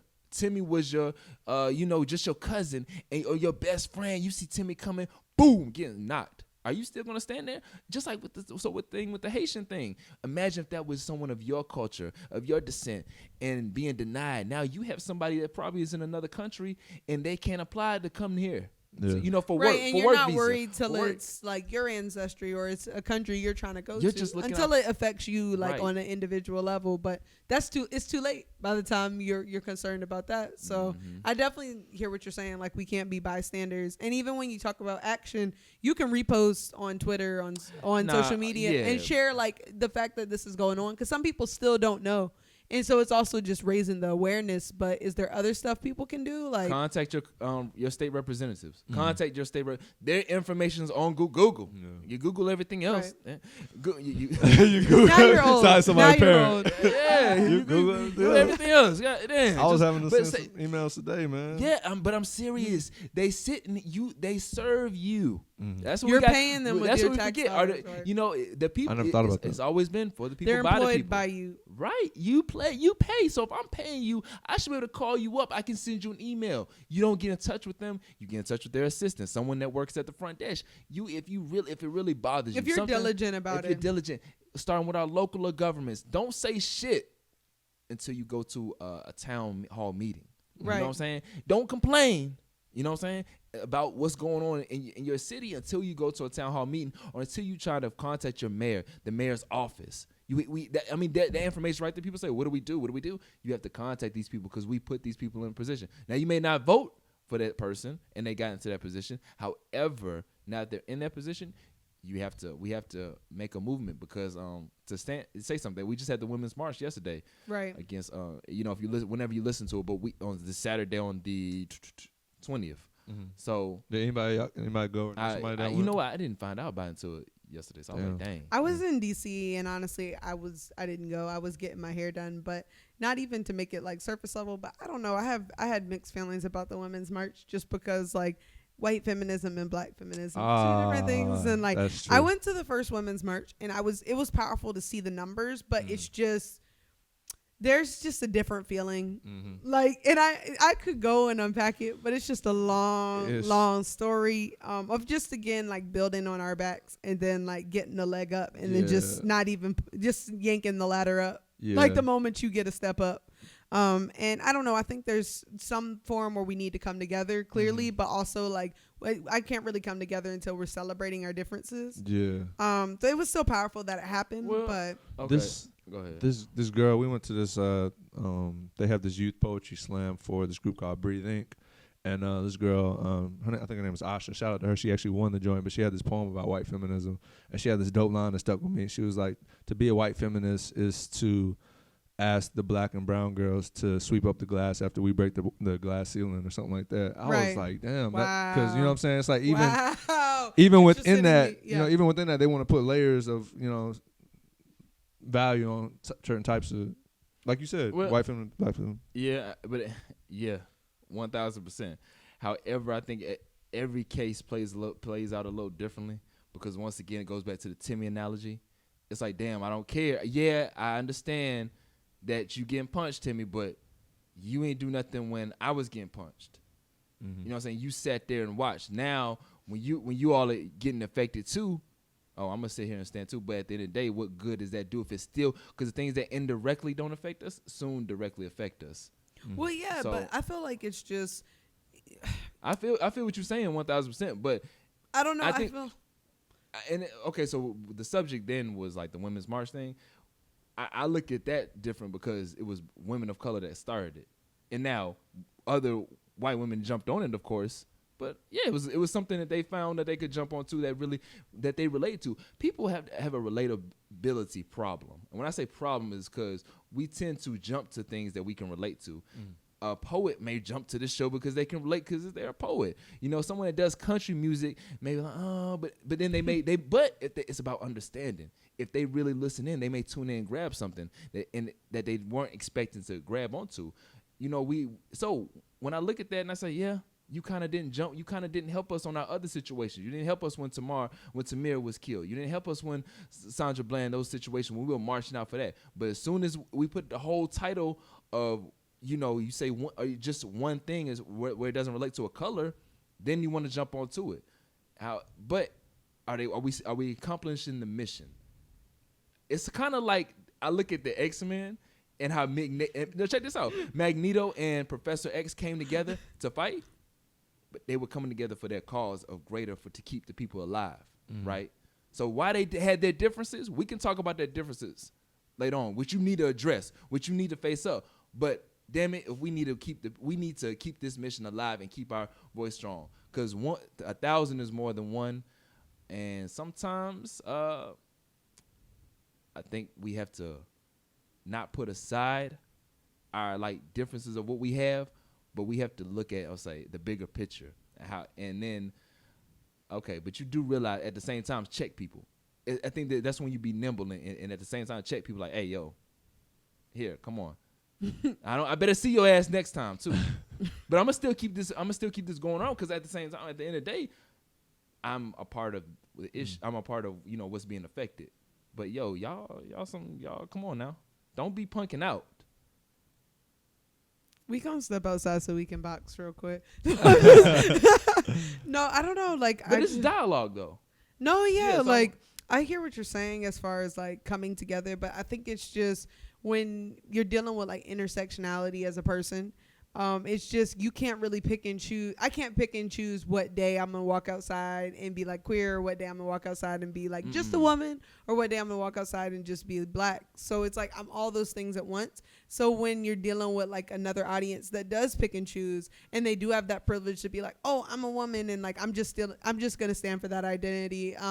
And I'm not going to stand for people of color. I'm not going to stand for queer folks. It's just like, how many times am I going to put my body on the line for you to just keep like stepping over me when you see like one people from another facet dead, but you like are only here when it has to do with women, and when you see the female sign, that's the only time I see you. And it's like, we can try to hold them accountable and we can keep bringing this up, or we can actually use our bodies and our presence, the lack thereof of our presence being there, and say, you know what, I'm not standing for y'all until you're willing to stand for me as well. 1,000%. Now see that, I agree with you. My whole thing was, when someone jumps on our wave, are we supposed to get off our wave then?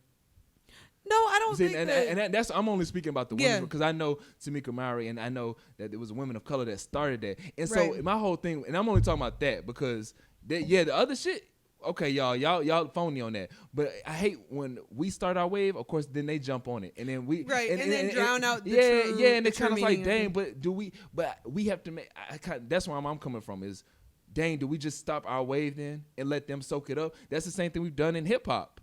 Shit, they jumped on our wave, and then it's like when they water it down, it's you need more people to like make it still potent and like make it still sure. But do we just go away from that? So I'm gonna switch subjects here and keep it like, because music is what we love. But do we just go away from that and then talk about what they want us to talk about then?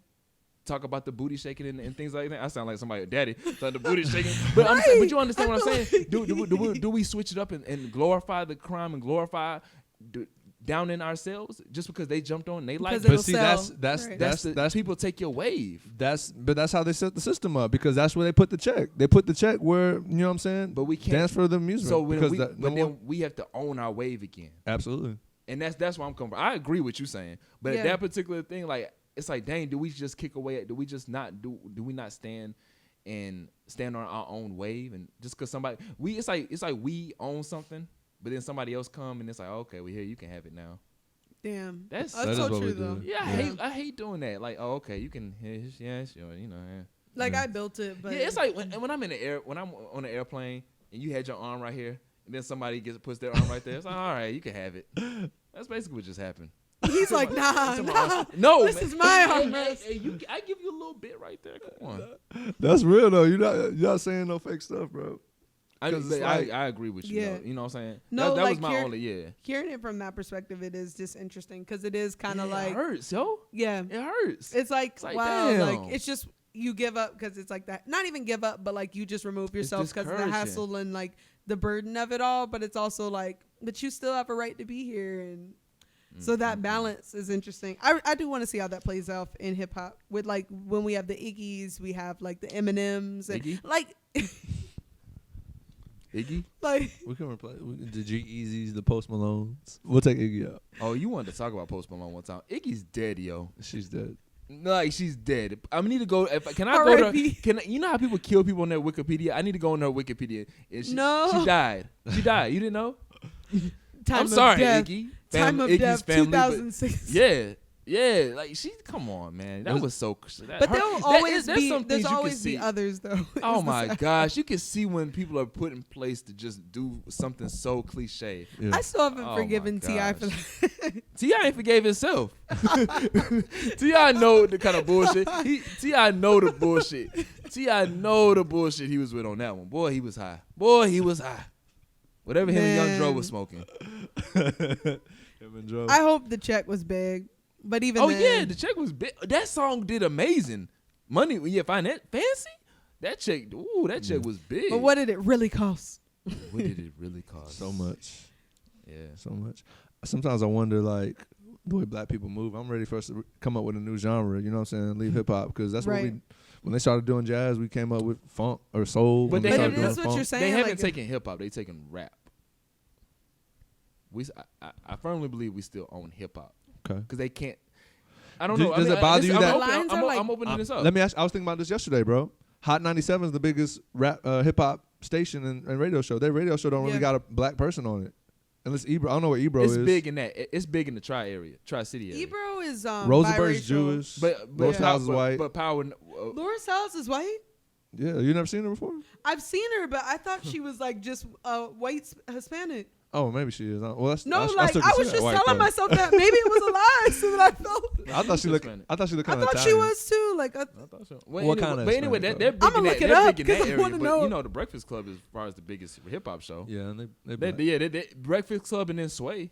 Yeah. And then, But I don't know- Hot I love 97 Sway. has influence though. If I mean, all of them yeah, do. But yeah. it is interesting though that they're the ones commentating, and it's like these aren't I necessarily wonder about that. like. Yeah, Complex. You look at Complex, and you remember how they used to show their staff. Complex is a big one to take a more critical look at. Like not even just to shade them, but it's like, oh, like whose right is it to like kind of say who's on top and all these all things. right, so here, my mind always goes to actions. Like Okay. you could talk about it, but then action. That's why it's powerful that we have positions of power. Right. I look at Diddy. Revolt may not be as big as it should be, or getting It's there. getting but there, it's though. but he is in a position of power where he has a network that he can show our culture. Right. Look, at the end of the For day, us by us, FUBU style. FUBU yeah, style. exactly. At the end of the day, if you're not in a position of power, somebody else. That's why I say ownership of your name. Yeah. I can be poetically all damn day, but when somebody else comes through and takes that name, and they have a bigger resource far as money or followers, and now they have that name, what you've known about poetically is now dead because they own that name. Yeah. Can I be Right. mad? I can feel some type of way, but damn, they Why had the didn't I pay they for took the- action. right, They right. took action. So how many times have we taken action of ownership? I'm not talking about action of movement. Movement is one thing, but ownership. How many times have we been in position to own hip hop? Right. Def Jam, we own Russell Simmons owning hip hop, but I mean he sold the company. Yeah. Right. Bob- I think so it's Bob Johnson interesting. sold too. It's yeah, interesting how so- it all fits together though, Yeah. because it's like when you talk about how we own something, then someone infiltrates, and we just end up like selling it or giving away. Or, Because you know why? A lot of people's point in business is of success is to sell the business. right. When you- To build, I think it's like to build capital and to To build sell. the value, Yes. and then once you build the value up, okay, flip it. Instead of once you build the value up, keep it in the family. And we Legacy. see that even it's on Legacy. another level with people of color, like with land ownership. A lot of us like have been able to acquire some land. Like it used to be literally movements. People don't talk about it, but when people came and speak, the great black speakers, they had to have a place to meet. So like these black farmers, these black landowners had to be like, oh, like sure, you can meet up for here. You can organize in this space. Y'all can like talk or eat or stay the night here between rallies and things. And now it's like we've made such a shift through like the great migration of like, oh, let's go urban, let's live in the cities, and that's great. But then like we're like, oh no, we don't want to farm, we don't want to do these other things. And the moment we come up on land, like, oh, great grandma passed away and she had this plot of land, we're so quick to sell it. But it's like there's power in land, and Because even Malcolm yeah. X talked about that. Like the revolution will be based on land is a direct quote from him. And it's just like we forget about the value in just keeping something, and it's hard because it's not monetized. We don't. It's not that we forget. It's that damn we can't keep shit if we don't have shit. And understand what I'm saying? I can't keep land if I know I don't have any money in my bank account. I need to sell this land. I need to. So if we're But not, can you start growing your own food on the like? But can you you have find okay. So knowing how to think about enterprise. Right. That's enterprise right there. Oftentimes we're not in the mindset of enterprise because we're in the mindset of stability. We're just trying to stay afloat on the waters and not drown. But damn, Right. you can build. Let's build a ship. I can't Right. focus on building. I a was ship thinking if that. I'm I swimming. mean, I was like, yeah, let's like, but yeah, it's Yeah. like you're But just you're swimming. So it's like, damn, I wish I could have a boat, but I need to get my boat away because damn, I'm just stick with a life jacket. right. So Shit. Just that momentary like come up instead of Yeah, you thinking just about think the about the- long term and Yeah. the longevity. I'm excited to see if we start doing that more though. We I see are. different shifts Yeah. happening and like people are understanding the value of like when we invest in things, when we actually have things that are for us, by us, like there's power in it. Let's see where we're spending money. Let's like actually mobilize and make sure we have something sustainable and something to pass down to our other generations. And that's going to lead to power in the end. Did y'all realize we just Oh, you described want- the plot of You want that Barbershop and the Good Burger? behind you? I'm dead. Oh, you want that? Yeah, go ahead. Cause that's for all my guests. Don't throw it at the candle. Okay, you messed it good. That would have been bad if it hit the candle. Would we have kept filming? Barbershop. What the hell? Barbershop, bro, and Good Burger. Oh, Good Burger. And I tried to watch that movie. It was on yesterday. I tried to watch it Oh too. man, that shit. It was bad. It It was You bad. go back and realize this shit was horrible. You have to be a different Keenan type of high. Thompson. Oh, A You different have to- I was type like, of I went to my mom. I apologized to my mom. I apologized to my mother. because you were like, I'm sorry. Yes, I you made had to sit there and watch. You this look with me. like one of those niggas watching Keenan and Kel too as a kid. Damn. With a bowl of Fruit Loops, just like It was. I liked Like, it. I just tried. laughing. I tried to get Just into it. laughing. Yeah, I tried. I Oh, when know I it was younger. yeah. Oh, what? I know it 1,000%. was Hey, Vinny's I am that guy. 1,000%. Me too. Yeah, I am that one younger. Mom, we're gonna watch this. Everybody come run and tell your What? homeboys and homegirls it's time for Keenan and Kel. This is a good movie, right? I want to just Photoshop. Oh my like, just God. What kind of cereal? What kind of cereal? Oh my cereal, Frosted Flakes. Ah, okay. Oh. Cinnamon Toast Crunch, man. Pops. It's about the pops. Pops. I never heard no one Crack say Pops Snapple before. Pops. No, she's talking No, about just Pops. Like Oh, the, see, but you gotta the understand, corn like pops. I They couldn't, were good. I couldn't get all the fancy stuff. Oh, dang. Did you get the bag cereal? Because like I Hey, never that got off-brown the cereal box. be straight, though. Yeah, That like, off-brown cereal don't be that bad. I get the off-brand comes in a bag, not a box. Off brand be a little. Off brand like had a it's little- like it had a little crack fruity in it. loops. It had a little- like it'd be a little too sugary. It either be too sugary or it don't be I'm not sugary gonna at lie, all. I have bag It's a cereal little at my grainy. house right now. Mom, it's a little grainy. Nah. They taste the same when you're used to off-brand. Nah. You said the bag? What bag joints? Which ones? So like when you go to Walmart or even when you go to Dollar Store, all this stuff, Wait a y'all. minute, shout out to your voice. So when you go to Walmart, like that just sounded so. Talking about bag cereal. It sound like an infomercial. So when you go to Walmart, you walk in. If you go away from the boxes though, and you go to I was like trying to put a a little dark herb into aisle, it. like they have bag versions of all the same, They and the do. bags are more full. Like you can get way more Oh. bang for your buck. So if they're not selling bag cereal where you shop, you're doing it wrong. I'm sorry. Like you can get so much more. And yes, maybe the marshmallows are a little bigger. The cornflakes are a little more dry, but you add milk to it and you can't really tell. Y'all got your PSAs. Y'all got your PSAs. I really think you should I'm still start. 'cause working. I I remember feel like that- you are just fueled right now. Well, I look here in my notes. Man, Just think about the bag cereal, and I feel like you're ready. boy, do I have a list. Okay, I can just pick one. Wow. Some of these took place in the grocery If you store. Oh, need to, man. you can do a 2-for-1 this week. You can do 2 if you'd like. He got a few. He got about 4. All right. Well, okay. How do I Oh, intro just out this? of mind. Thank you. You know what? I never had. I didn't even assign music to the PSAs, but maybe that's something we could work towards. Really? I just hear the Star Wars themes. Oh man. Okay. All right, we can. We can. Or see what PSA we do by with that. Jay-Z. We can do something like If that. that's not too direct. It's not too direct. No, not at all, Ron. That's actually perfect though. I like that. Look, okay. I feel like sometimes. All right, hold on. And also, PSA is public. Poetic poet s- service. I feel Okay, like all Lee right. is trying to censor himself right now. He is, but he can just let. No, I'm not censoring myself. This is my poetic service. This is your announcement. outlet. It's okay. This is my poetic service announcement. Look, the whole DM situation that we have going on out here. Slide into the Look along. DMs. Let me take my mic This off. is what we have to understand about sliding to the DMs here. I think everything we do, there's intentions, right? So if you're sliding into my DMs or if you're sliding to anybody's DMs, it doesn't have to be to me hypothetical situation. Right. You're Show sliding to page or your personal page?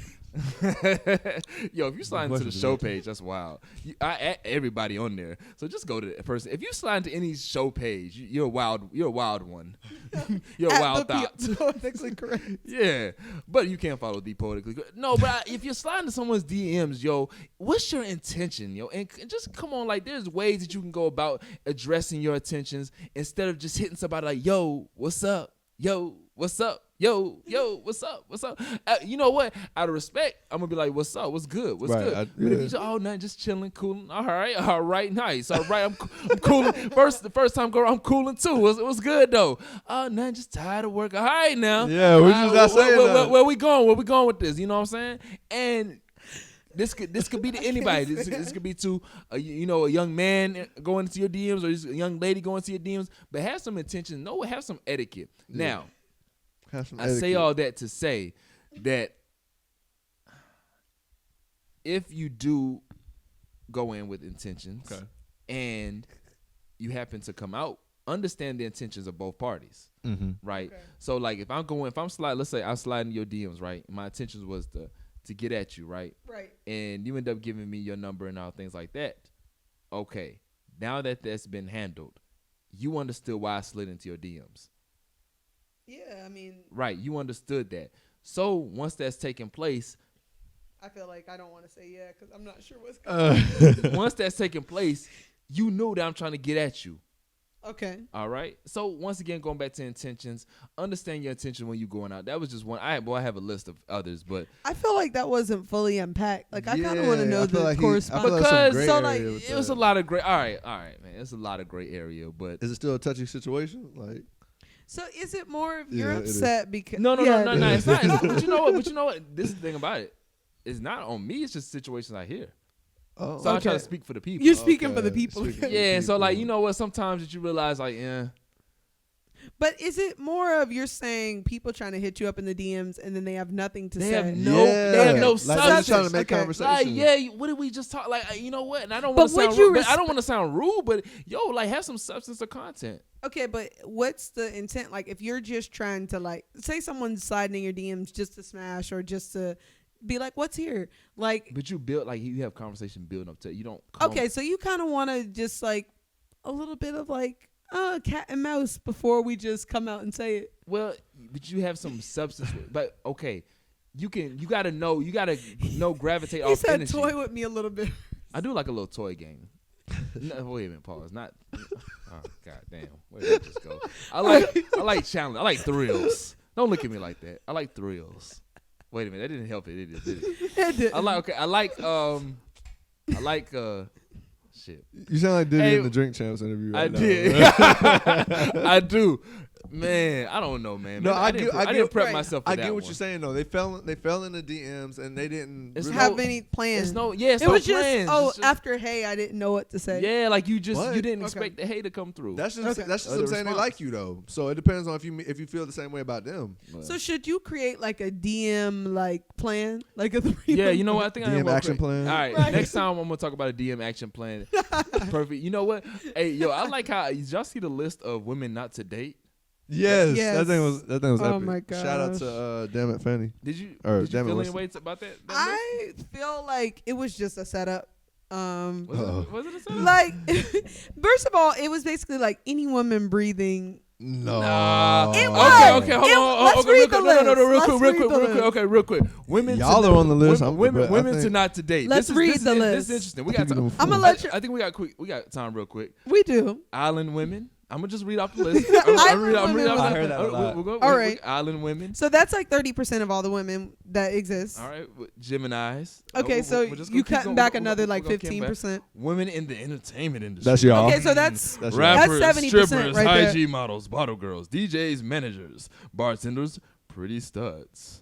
Interesting. For pretty studs, I was just like, yeah, that's interesting. Okay. Women who cross Greek or organizations post grad.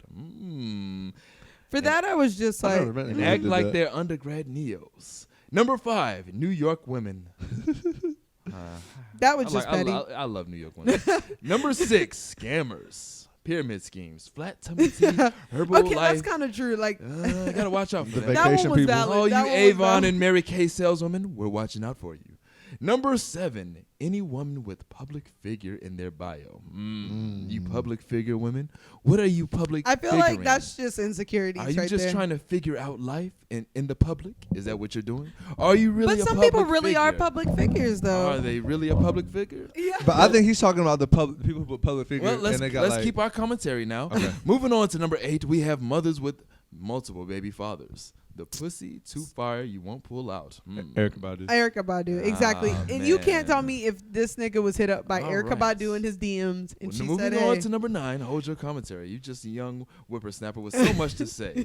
Number 9, Nola Darlings. Just don't know. What's wrong with New Orleans? All right, anyway. nothing's wrong with it." Oh, No, man. Nola Darling, like from She's Gotta Have It. Polyamory. Oh, wow. Did that sound just stupid? All right. You did, but I was gonna let you keep going with it. You saw I co-signed, but saw a whole I series. said, what's wrong with New Orleans? I like New Orleans. I like a nice praline cookie. It was all a I setup. like It was- a nice. You don't like pralines? No. no, Praline cookies. Okay. Praline. they're dry. Well, I think we're gonna. I just want to introduce this. I think we should talk about this next time. Okay. All right. Keep your commentary. I'm like, I have a lot to say, but Do you want to like not say that and switch your? Do you want to make a men not to date list? Yeah, I think so. We can do like we can do both and compare both next time. Just let Yeah, it, just let it marinate. marinate. Yeah. She want to do it now. I'm gonna just let it marinate. and Yeah, I'm that gonna way you come can back. build it up. You know what I'm saying? I'm gonna make a people not Yeah, to 'cause- date 'cause- list. I'm gonna make a people not to date Okay. list. Oh man, aren't you nice? Aren't you nice? Because I have some things. I like I like that. I like that. those what podcasts are number one. And unfortunately, that includes all 3 of us. So, with that being said, No, you all but have PSAs. Or something? Okay, My my PSA was weak, so y'all got to come in strong. It wasn't though. It was just have Yeah, something to say with yeah, DMs. Yeah, it did, but But no, the way you laid it out is so perfect because I be dealing with that. And like the first time you respond, it's like, okay, yeah, what's up? yeah. I mean, it's, And they it's, said something else generic, and you like, oh Yeah, yeah, for but- sure. What you trying to say? right, Right. but I guess it's like that. It's like understand that I hate small talk. Yeah.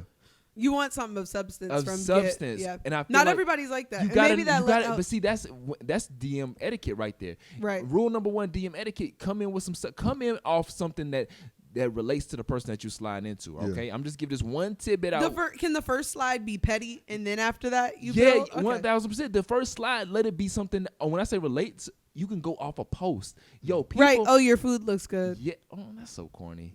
I hope It's work for me. But you Wow. need to. Wow. Because men are stupid. No. Okay. I'm speaking on how you approach a woman. Men are stupid. You just if you look good. I'm speaking on how you approach a woman too. Though. All right. Anyway, wow. But yo, Like, it depends. food It depends. works. Okay. on Women LinkedIn. love No, food. I'm not gonna lie, because I did slide in somebody one time that was dealing You, with their food. that's more of a But- slide but- in a but- Snapchat. no, That's but- a but- slide So in a it Snapchat. comes out. But it was how I did it though. I was like, Right. I was like, Right. I was like, Ooh, that Jamaican food looks good. no. what you say? I What was you like, say? no. They had. Can I get a plantain off your? No. They had pine nuts, Uh-huh. and I was like, oh wow, nobody. I was like, nobody even knows about pine nuts. That's dope. You're canceled. Did it work though? All right, anyway. But no. I need to add your nerve to PSA. I need to add your PSA. What's that? He's complaining about people sliding, but talking about pine nuts. My intro was pretty hardcore. Hold on. My intro was Oh, he's about to pull it hard as hell. I was gonna do it, but Like Yeah. LL. Yeah. my intro is hard as hell.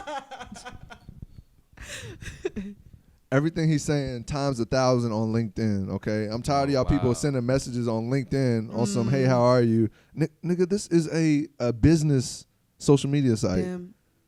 If you ain't got nothing to say, please don't send me no message. I be wondering about people who do that.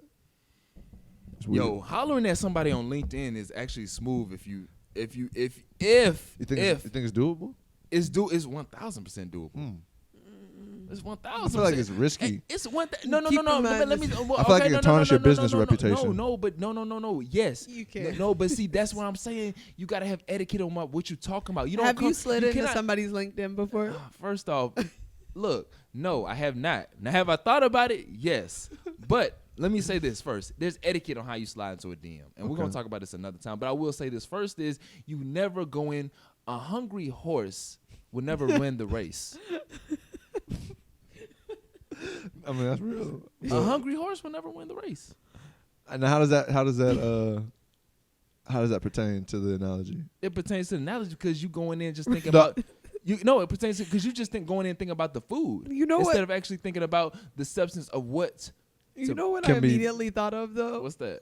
Like the horse that has the apple tied in front of it but goes really fast. trying to catch the apple. So Yeah, but as soon as okay, but what if? See, you gotta understand. Okay, understand this with it. never move like you're starving though. Never Okay, move, I see what you're Okay. saying. Never move. Don't be too thirsty. Yeah, okay, maybe Basically. I see what I you're phrased that saying. wrong, but yeah, don't move like you're starving. Move like you want to provide nutrients rather than take nutrients. Yeah.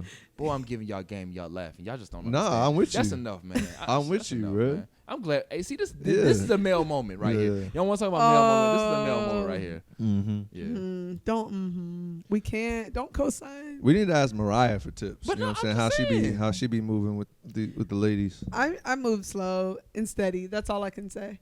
But Can you give me relationship advice if I ever need it? Like, can I be like, I need to figure out how to. It's Lauren's birthday. I need to figure out how to finesse the situation. Can you help? I'm good at giving advice on how to do like sweet romantic things. I feel like most people are. But as far as like a one size fits all, I feel like that's just doesn't exist. Like a playbook really doesn't exist because no. every person's so different. Nah, exactly. It doesn't. That's it doesn't. true. It There are doesn't. some So you general got- rules though, but it is case by case. Now I will say, There's a general. man. There are.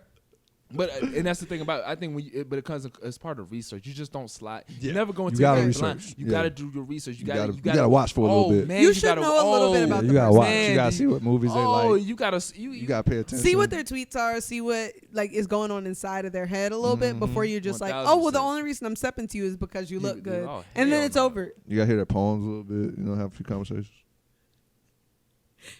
Rome is giving us the. You gotta hear them poems. see You what gotta they watch. talking You about. gotta listen. You gotta watch. Yeah, you gotta see what they talking about and watch See how they move with their friends. how they move with their friends. Who are their Rome's like, friends? here's a step guide to how I became like happy and in a healthy relationship. Oh man, that's funny. Maybe it'll work for you. Possibly. Did Oh, you man. have a PSA? I had a quick PSA. Dun, dun, dun, dun, dun, dun. I don't even know. Like, it's not. I'm not trying to go in on people again, but this is my PSA. It slides into. Not you sat back. I'm sitting back. Okay, so Everyone loves your PSA last time. my PSA. Yeah, you went in on that. I last have PSA. two. I have two. So the first one, I'm coming in a little like cold first, and then I'll warm up. So the first one is just healing is nonlinear. Like, I don't know what niggas don't get about healing being nonlinear. Like, you can't expect just because you healed up from something and you're like, oh, I'm at a space to talk about it now, that other person that could have been like an ex or whatever situation, it could have been a friendship that didn't work out, is just ready to talk and at the same space you're at. I feel like a lot of people are just in the business of picking open a scab and then they're like, why am I still wounded? Like, I wrote this poem the other day because I was so frustrated, but it's just like, if somebody hurt you or like injured you can't keep using that person as a crutch and then think you're going to learn how to walk on your own again. Like, you got to remove that person from your space and then just learn to walk, learn to heal on your own. And I'm just tired of people feeling like they have an entitlement to you, your space, your body, and thinking, oh, like, we'll be able to like talk this through because I'm at this space. No, it could be a year and a half and maybe you're not ready yet. Maybe you're not ready to talk yet. Maybe it's 3 months and you are ready, but also be understanding that other person has their own healing. It's not like, oh, I'm healed. Like, it's like there's loops. There's all this type of shit on your way to healing. Can I ask a question? Sure. When is that person supposed to know that you haven't healed yet? Honestly, How do we know that you even scarred? you have to just ask questions and communication is key. Maybe that person just says, I'm not ready to talk. Okay, And then you just have to give them that space. It sounded like you were saying like, don't talk to me. Well, that was a part of it. Oh man, see that was my point. That was my point. Like, I want to talk now. But I wanna definitely talk. I miss like you. will tell somebody like, but Yeah. that's okay. But like maybe part of my healing is to cut you the fuck off. God So like damn. you missing me is nice and fine and dandy, but like that may be We had what some you're good- okay. We used to have good conversation. Yo, I don't want to read. We might have to do some role play, like of me just being like, this is the responses you can give to these type of. But like you, sometimes like for me anyway, Hey, what's up? I've been thinking about you lately. Now I don't That's want. cool. I don't want to come like off like honestly, I'm the trying to get next back at thing you. is just I'm not in a space to I talk, thought we were and then role-playing. it's blocked. We're not role playing. Oh, go ahead. You know, sound like text, still in the text. Is this the how are you text? Nah, this is not that. See, this is how you do it. Okay. Hey, continue to say. I don't want to. No, go ahead. Some things you can't let I'm out here. the bag. No, I'm here for the. I'm here for the Some bag. thi- Let the some things cat I out. may, Let some the things I cat may out have the in the bag. play right going on right now. Someone may watch this. Right. Oh, that's what you were doing. Now okay, I'm gonna do it. Can't give it all away. Hey, what's up? I've been thinking about you lately, but I don't want to come off like this isn't the text to be like. No, you know, but this is we're role playing. I know I'm in my. Oh, okay, okay. I'm talking. Oh, this is still part of the- Oh man, take number 3000. Here we go. Hey, what's up? Now, I was just thinking about you lately. Now, this isn't a message just to try to get back at you. No, I just think about you. Hope everything's going with you, going great. And did this come through with like a text message or? It could be a voice message. That's a little out the box Okay. there. Creative. It didn't go through because you're blocked on my phone. So All right, so I think we like to end off with freestyles. Yes. Yes. So I think we'll. God damn. no, but there was one last PSA, and this was specific to like just poetry in general. Okay. I the block game is strong with this one, but like I've with never blocked. I've never blocked anyone. Yeah, like I don't think. just for like healing, I have to take people out of my space sometimes and like just take my time to like, okay, I'm getting back to me and like cutting off the contact or exposure to this. Right. I see you biting your lip and it seems like a trigger, so I'm gonna stop. No, I'm listening. I was listening. But my next PSA was, please don't act like the open mic list is like super coveted and like you don't have space on the open mic list, because like it's just petty. It's just petty games. I see some silent snappers in the room. Like if you see somebody come in and they say, "Oh, can I sign up on the open mic list?" and you're like, "Oh, I'm not sure." Meanwhile, you see 3 names, nigga. You're sure. Write name 4 and go ahead and do it on the open mic list. First off, let's stop acting like the open mic, that you hold a list that's so sacred. Like this is the 10 Commandments. I am the open mic list holder, and thou shall go through me to get onto the mic. Right. Now, I understand, like, you can't have somebody come in 5 minutes before you're done and the venue's about to close. I used to host open mics, and it's not that serious, dog. Like, you give a nigga a little bit of power. You seen you give a mouse a cookie book? It's the same type of thing. Nah, that's You because- give a nigga an open mic list, and like they literally take a mile, and it's just like everybody's here to just celebrate their art, share their art. Just pass the piece of loose leaf paper and let them write their name down. It's not that serious. It's really not that serious. At the end of the day, all you got to do is add like peanut to the list. That's all you got to They do. want to run the show though. Yes.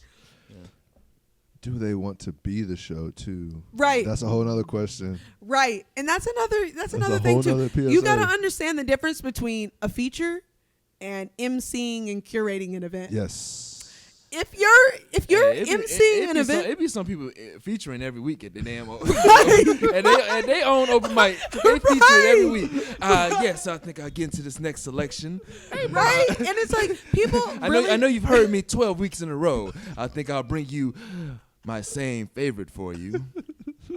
But no, you have to sacrifice some things when you are like hosting an event though. That's true. And like sometimes you're not always able to be the center of attention. Really what you're doing is you're the smooth person, like you're the You're a transition. transition. Yeah, Right. yeah. You're the Transition. segue king, you're the segue queen. And you're really supposed to be like making the artist feel really welcome, keeping the audience's energy up. Those are your 2 top priorities. And then your poem being shared is 3rd. Like that may happen, but yeah, if I'm you know what? Honestly, this is only my opinion. If Right. I was working an open mic, if I had my own event, first off, your name is there. You're the host. People are gonna see you. You talk. Your whole thing is like you being the transition person.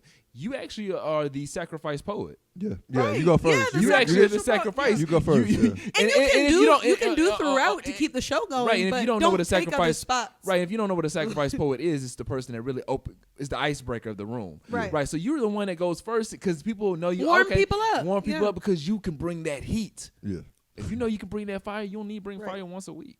And if people their audience may hype you up and request a poem, or your feature may fall through. So you have to have poems ready to go as a You host. don't, want- you Like- don't want to suck everything dry because Right, but you've you don't already- want to suck the bone dry and Oh, you know man, other people hungry. Yeah. Like, stop. If I know, when I was like hosting an event, like if I knew that there were other people who wanted to share, that either it was their first time at the venue or Yeah. they were even like a person who comes a lot, I'm going to let them share before I go and start doing my stuff and taking 10 minutes of the set. I'm here for the community and I'm here to like help them to be able to share their art. 1000%. Like that's what your primary goal should be as a host. And I'm not getting at people like you can't share a poem in the transition, but when you are literally Not taking every 10 transitions. I don't want to hear. Right. Hey, bro. Hey, bro. God. I'm gonna let you finish, but that's how some hosts are though. I think I have another selection for you. It's some new shit right here. just wrote this actually. I wrote I this. know nobody asked for it, actually but- just Four wrote or five pieces in. this. you Yeah, know what I mean? I just actually wrote this while your man was just performing. I thought I'd give it to you real quick. Yeah. Did y'all So- see that video on YouTube, on Instagram with all the different types of poets? No, we need to dissect I that love when that we do the thing, different man. types of people That's classic. too. The You told me about this. I need the to check it seasoned out. veteran. He's like, do y'all want to hear? That's how it is. People asking for selections Right, and stuff. right. Sheesh. But we got you, Rome, for the PSA. I'm done. My heart's empty now. I'm good. I got all of it off my chest. What is that to happen? Lee is building anticipation. Oh, I thought you had a PSA. Oh, I thought that was it. That was it. I thought the open mic Hey. thing. That was Oh, it. Hey, cool. well, look here. We want to do something new. Rome, you killed the freestyles, right? Yes. Now, what I have, I want you to get this thing. He's like, I think so. He's like, yes. All right, well, now that you mention it, I do. I kind of sweep it with a broom, quite fairly, with no competition. But I want to do this real quick. Lee, you've killed a couple too, man. That's not like I that's feel not like that happened. he had bars. And Mariah brought the bars last time. I was chilling. Yes. No. You No. know. Yeah, he was chilling. He was chilling, all right. But this is what I do want to do. I want to do something different where we're poets, right? Right. So let's get in our bag of poetry. But people love when you do the freestyles. Now, what I selected this week, I don't know. I'm if excited for the beat. I don't know. Nah, see, that's why I kind of had to fool y'all. Okay. I was going through the beats, and I first got that one. I saw Lil Wayne, Fireman, and then I saw another beat. Oh, okay. Something that I grew up on, Oh. that I loved. that I loved. Oh. So you got to do this one justice. You can't be playing no games wrong. Wow. You can't play no games. We're about to get blessed. Yeah. I'm actually from Atlanta, so this is dope. Shout out to all the T.I. fans. Yeah. Right. Yeah. Hey, yo, I'm something like a fan. I'm something like the Nam. I'm dropping bombs like Vietnam, going hard like I'm blam. I'm trying to just catch the beat when I'm coming in with the heat. Cooking beats like recipes when I'm coming in. I'm the beast. I'm ripping off the top when I'm spitting it for my squadron.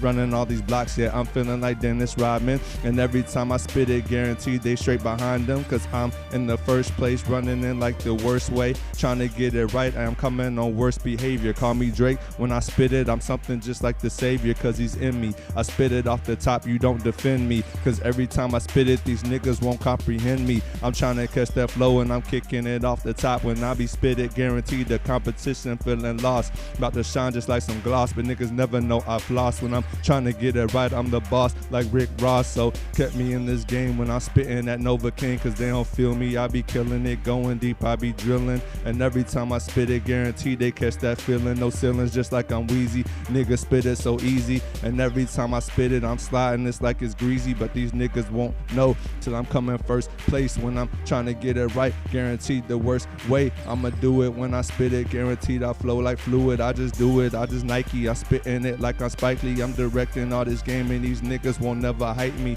Cause they just wanna bite me and take my whole style. But guaranteed my profile or hunting another lane so wild.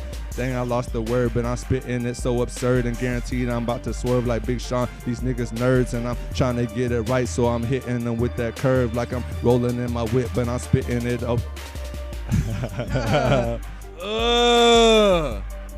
And that's what he does. Like he's Just- rolling in his whip, like, he that's- said. That's like, wow.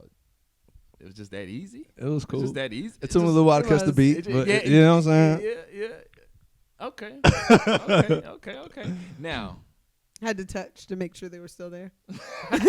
Had to make sure That's the funny. eyebrows were still there. so but we threw it to you, throw us impromptu. Yeah. Us freestyle poetry, poets as we are, spoken word artists. Hey. So we threw it to you, give us a topic. So who gonna go first? How you wanna do this? This is beyond your definition. Rock, paper, scissors, shoe. Okay. All right. Oh, let's go. Hey. Okay, so you go first or you go second? I go first. Okay. Okay. All right, Lee. Got a little instrumental too. All right, Lee. Oh, cool. Oh, okay. I'm trying to decide if I want to give you something that's going to be provocative or something that you can actually flow off. I mean, you throw it to me. Man, groupies. Oh God. And the song. Damn. It's the right beat for I'm it. excited. It's kind of sad to see how you move when I groove on this pen, on this stage. You look at me as I read you these words off this page, your eyes glossing. Damn it, I don't mean to floss with these words, but your curves are nice, but you say my words are like rice. You just waiting for me to throw them your way, but look here, Pappy, I'm sorry. I saw you at my last show, and damn it, you were kind of liking the way I flow, and damn it, if you didn't like the way I moved across the flow, and damn it, if I didn't have you wanting to get up off the flow and stand and scream my name, and god damn it, I didn't mean for you to cause so much pain to the people around the room because your voice was so loud, and me, I just want you to calm down right now. I mean, you can hit me up afterwards, but that's if I like you. I mean, I might to try to get through, but nah, I don't think this is the moment or the time or the place. See, this is the time or the place for me just to express my feelings on this space. I'm not trying to be the one to grab so many eyes, but I just want to grab your ears. I don't want to grab your thighs, so just chill. You can cheer, but in this moment, let's just chill. Grab you a beer and enjoy the thrill that I give to you when I spit these words. And look, like Rome said, yeah, I'm kind of absurd, but understand this. Close your lips and just be quiet. Don't talk to your friends about what we may do. Understand what goes on between me and you. We just keep it on the low. Now, if I hear you coming through to my show talking about I'm your boo, then that's when I have to go. Now, look here. Understand, darling. I posted this show on my Instagram, so you best believe I have other fans that may show up too and may want to rendezvous around 2. So if I don't text you at 1:30, ask you how I want to get dirty, then understand, baby, it ain't your night.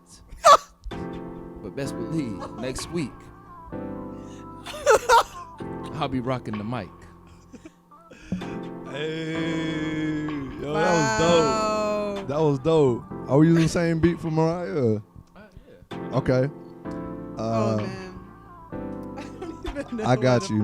All right, I like that one, groupies. You killed that, man. you did. Catch Yeah. that on my SoundCloud. Hell yeah, that was a finished joint. It was. Uh, Not. It wasn't your night. yeah. But best believe next week I will be back on the mic. Back on the mic. All right, Mariah, for you, natural hair journey. Okay. It's ironic that when I locked up my hair was when I really got free. It's funny, the things they don't teach you past the birds and the bees, like how the system will fuck with your mind and make you think that your hair is what's left behind, that you're not the gold that define the whole culture. Sometimes we try to follow things when we're actually the blueprint.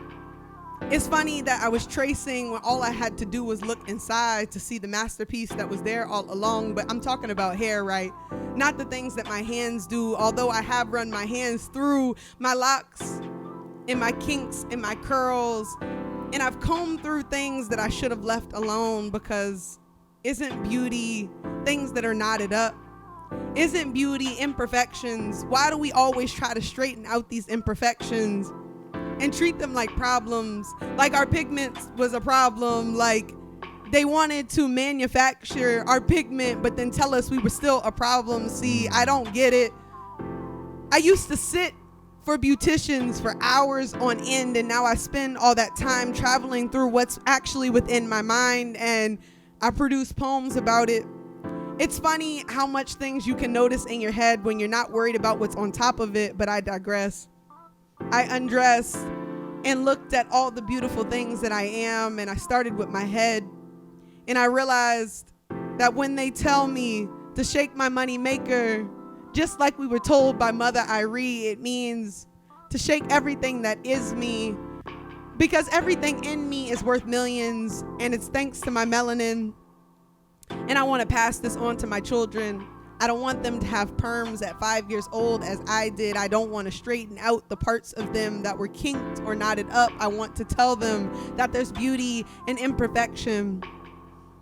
And as we focus on our imperfections, we understand nothing is perfect around us, and that's what makes this world perfect. And our journey is about stumbling and falling and seeing all the kinks and the knots and still understanding they're beautiful and I threw out all my combs, and I still brush down my baby hairs. And I don't know what that means, but I'm trying to redefine what true reality is to me and not look for it in magazines. And so I read and I write so I can create what I need for my daughters to see. And that's me. Okay. Y'all bringing heat. I like that. I tried. Bro, we could do this for like 10 minutes and come up with a whole poetry album, I feel like. You know what I'm saying? Same beat. Same beat. I feel like that'd be so cool to do the same beat. Like you're rapping over, you're doing a poem, I'm doing. Yeah. That was really Yeah. cool to Yeah. just That see was how we dope. all embodied the beat. Hell yeah. When you said on the mic, that one's gonna stick. Yeah. I may actually use that. I want to like memorize it. Yeah, that was dope, man. That was dope. cool. You'll see me doing that next week. Nah, I'm joking. Hey, man. Hey. Hey. Hey. You can follow where they can follow you at. Beyond Your Definition on Instagram. The website's in the works. Stay tuned. Woo, woo, woo. All right. At Rome DeCarlo. That's Rome like the city, DC like the district. I should pop up at romeshouse.com and on social media at Rome DeCarlo. It's fresh like Hey. that. DC like the district. Hey. I am poetically, POETICLEE, poetically.com. The Poetically Correct. Follow the show. Follow Yes. all of us. Follow us, man. Right. Follow the Forum CLT Oh, follow the for the Forum latest CLT, in yes. poetry in the city. Yeah, Hey. Yes. for real. And just like that, we're out. We out. Peace.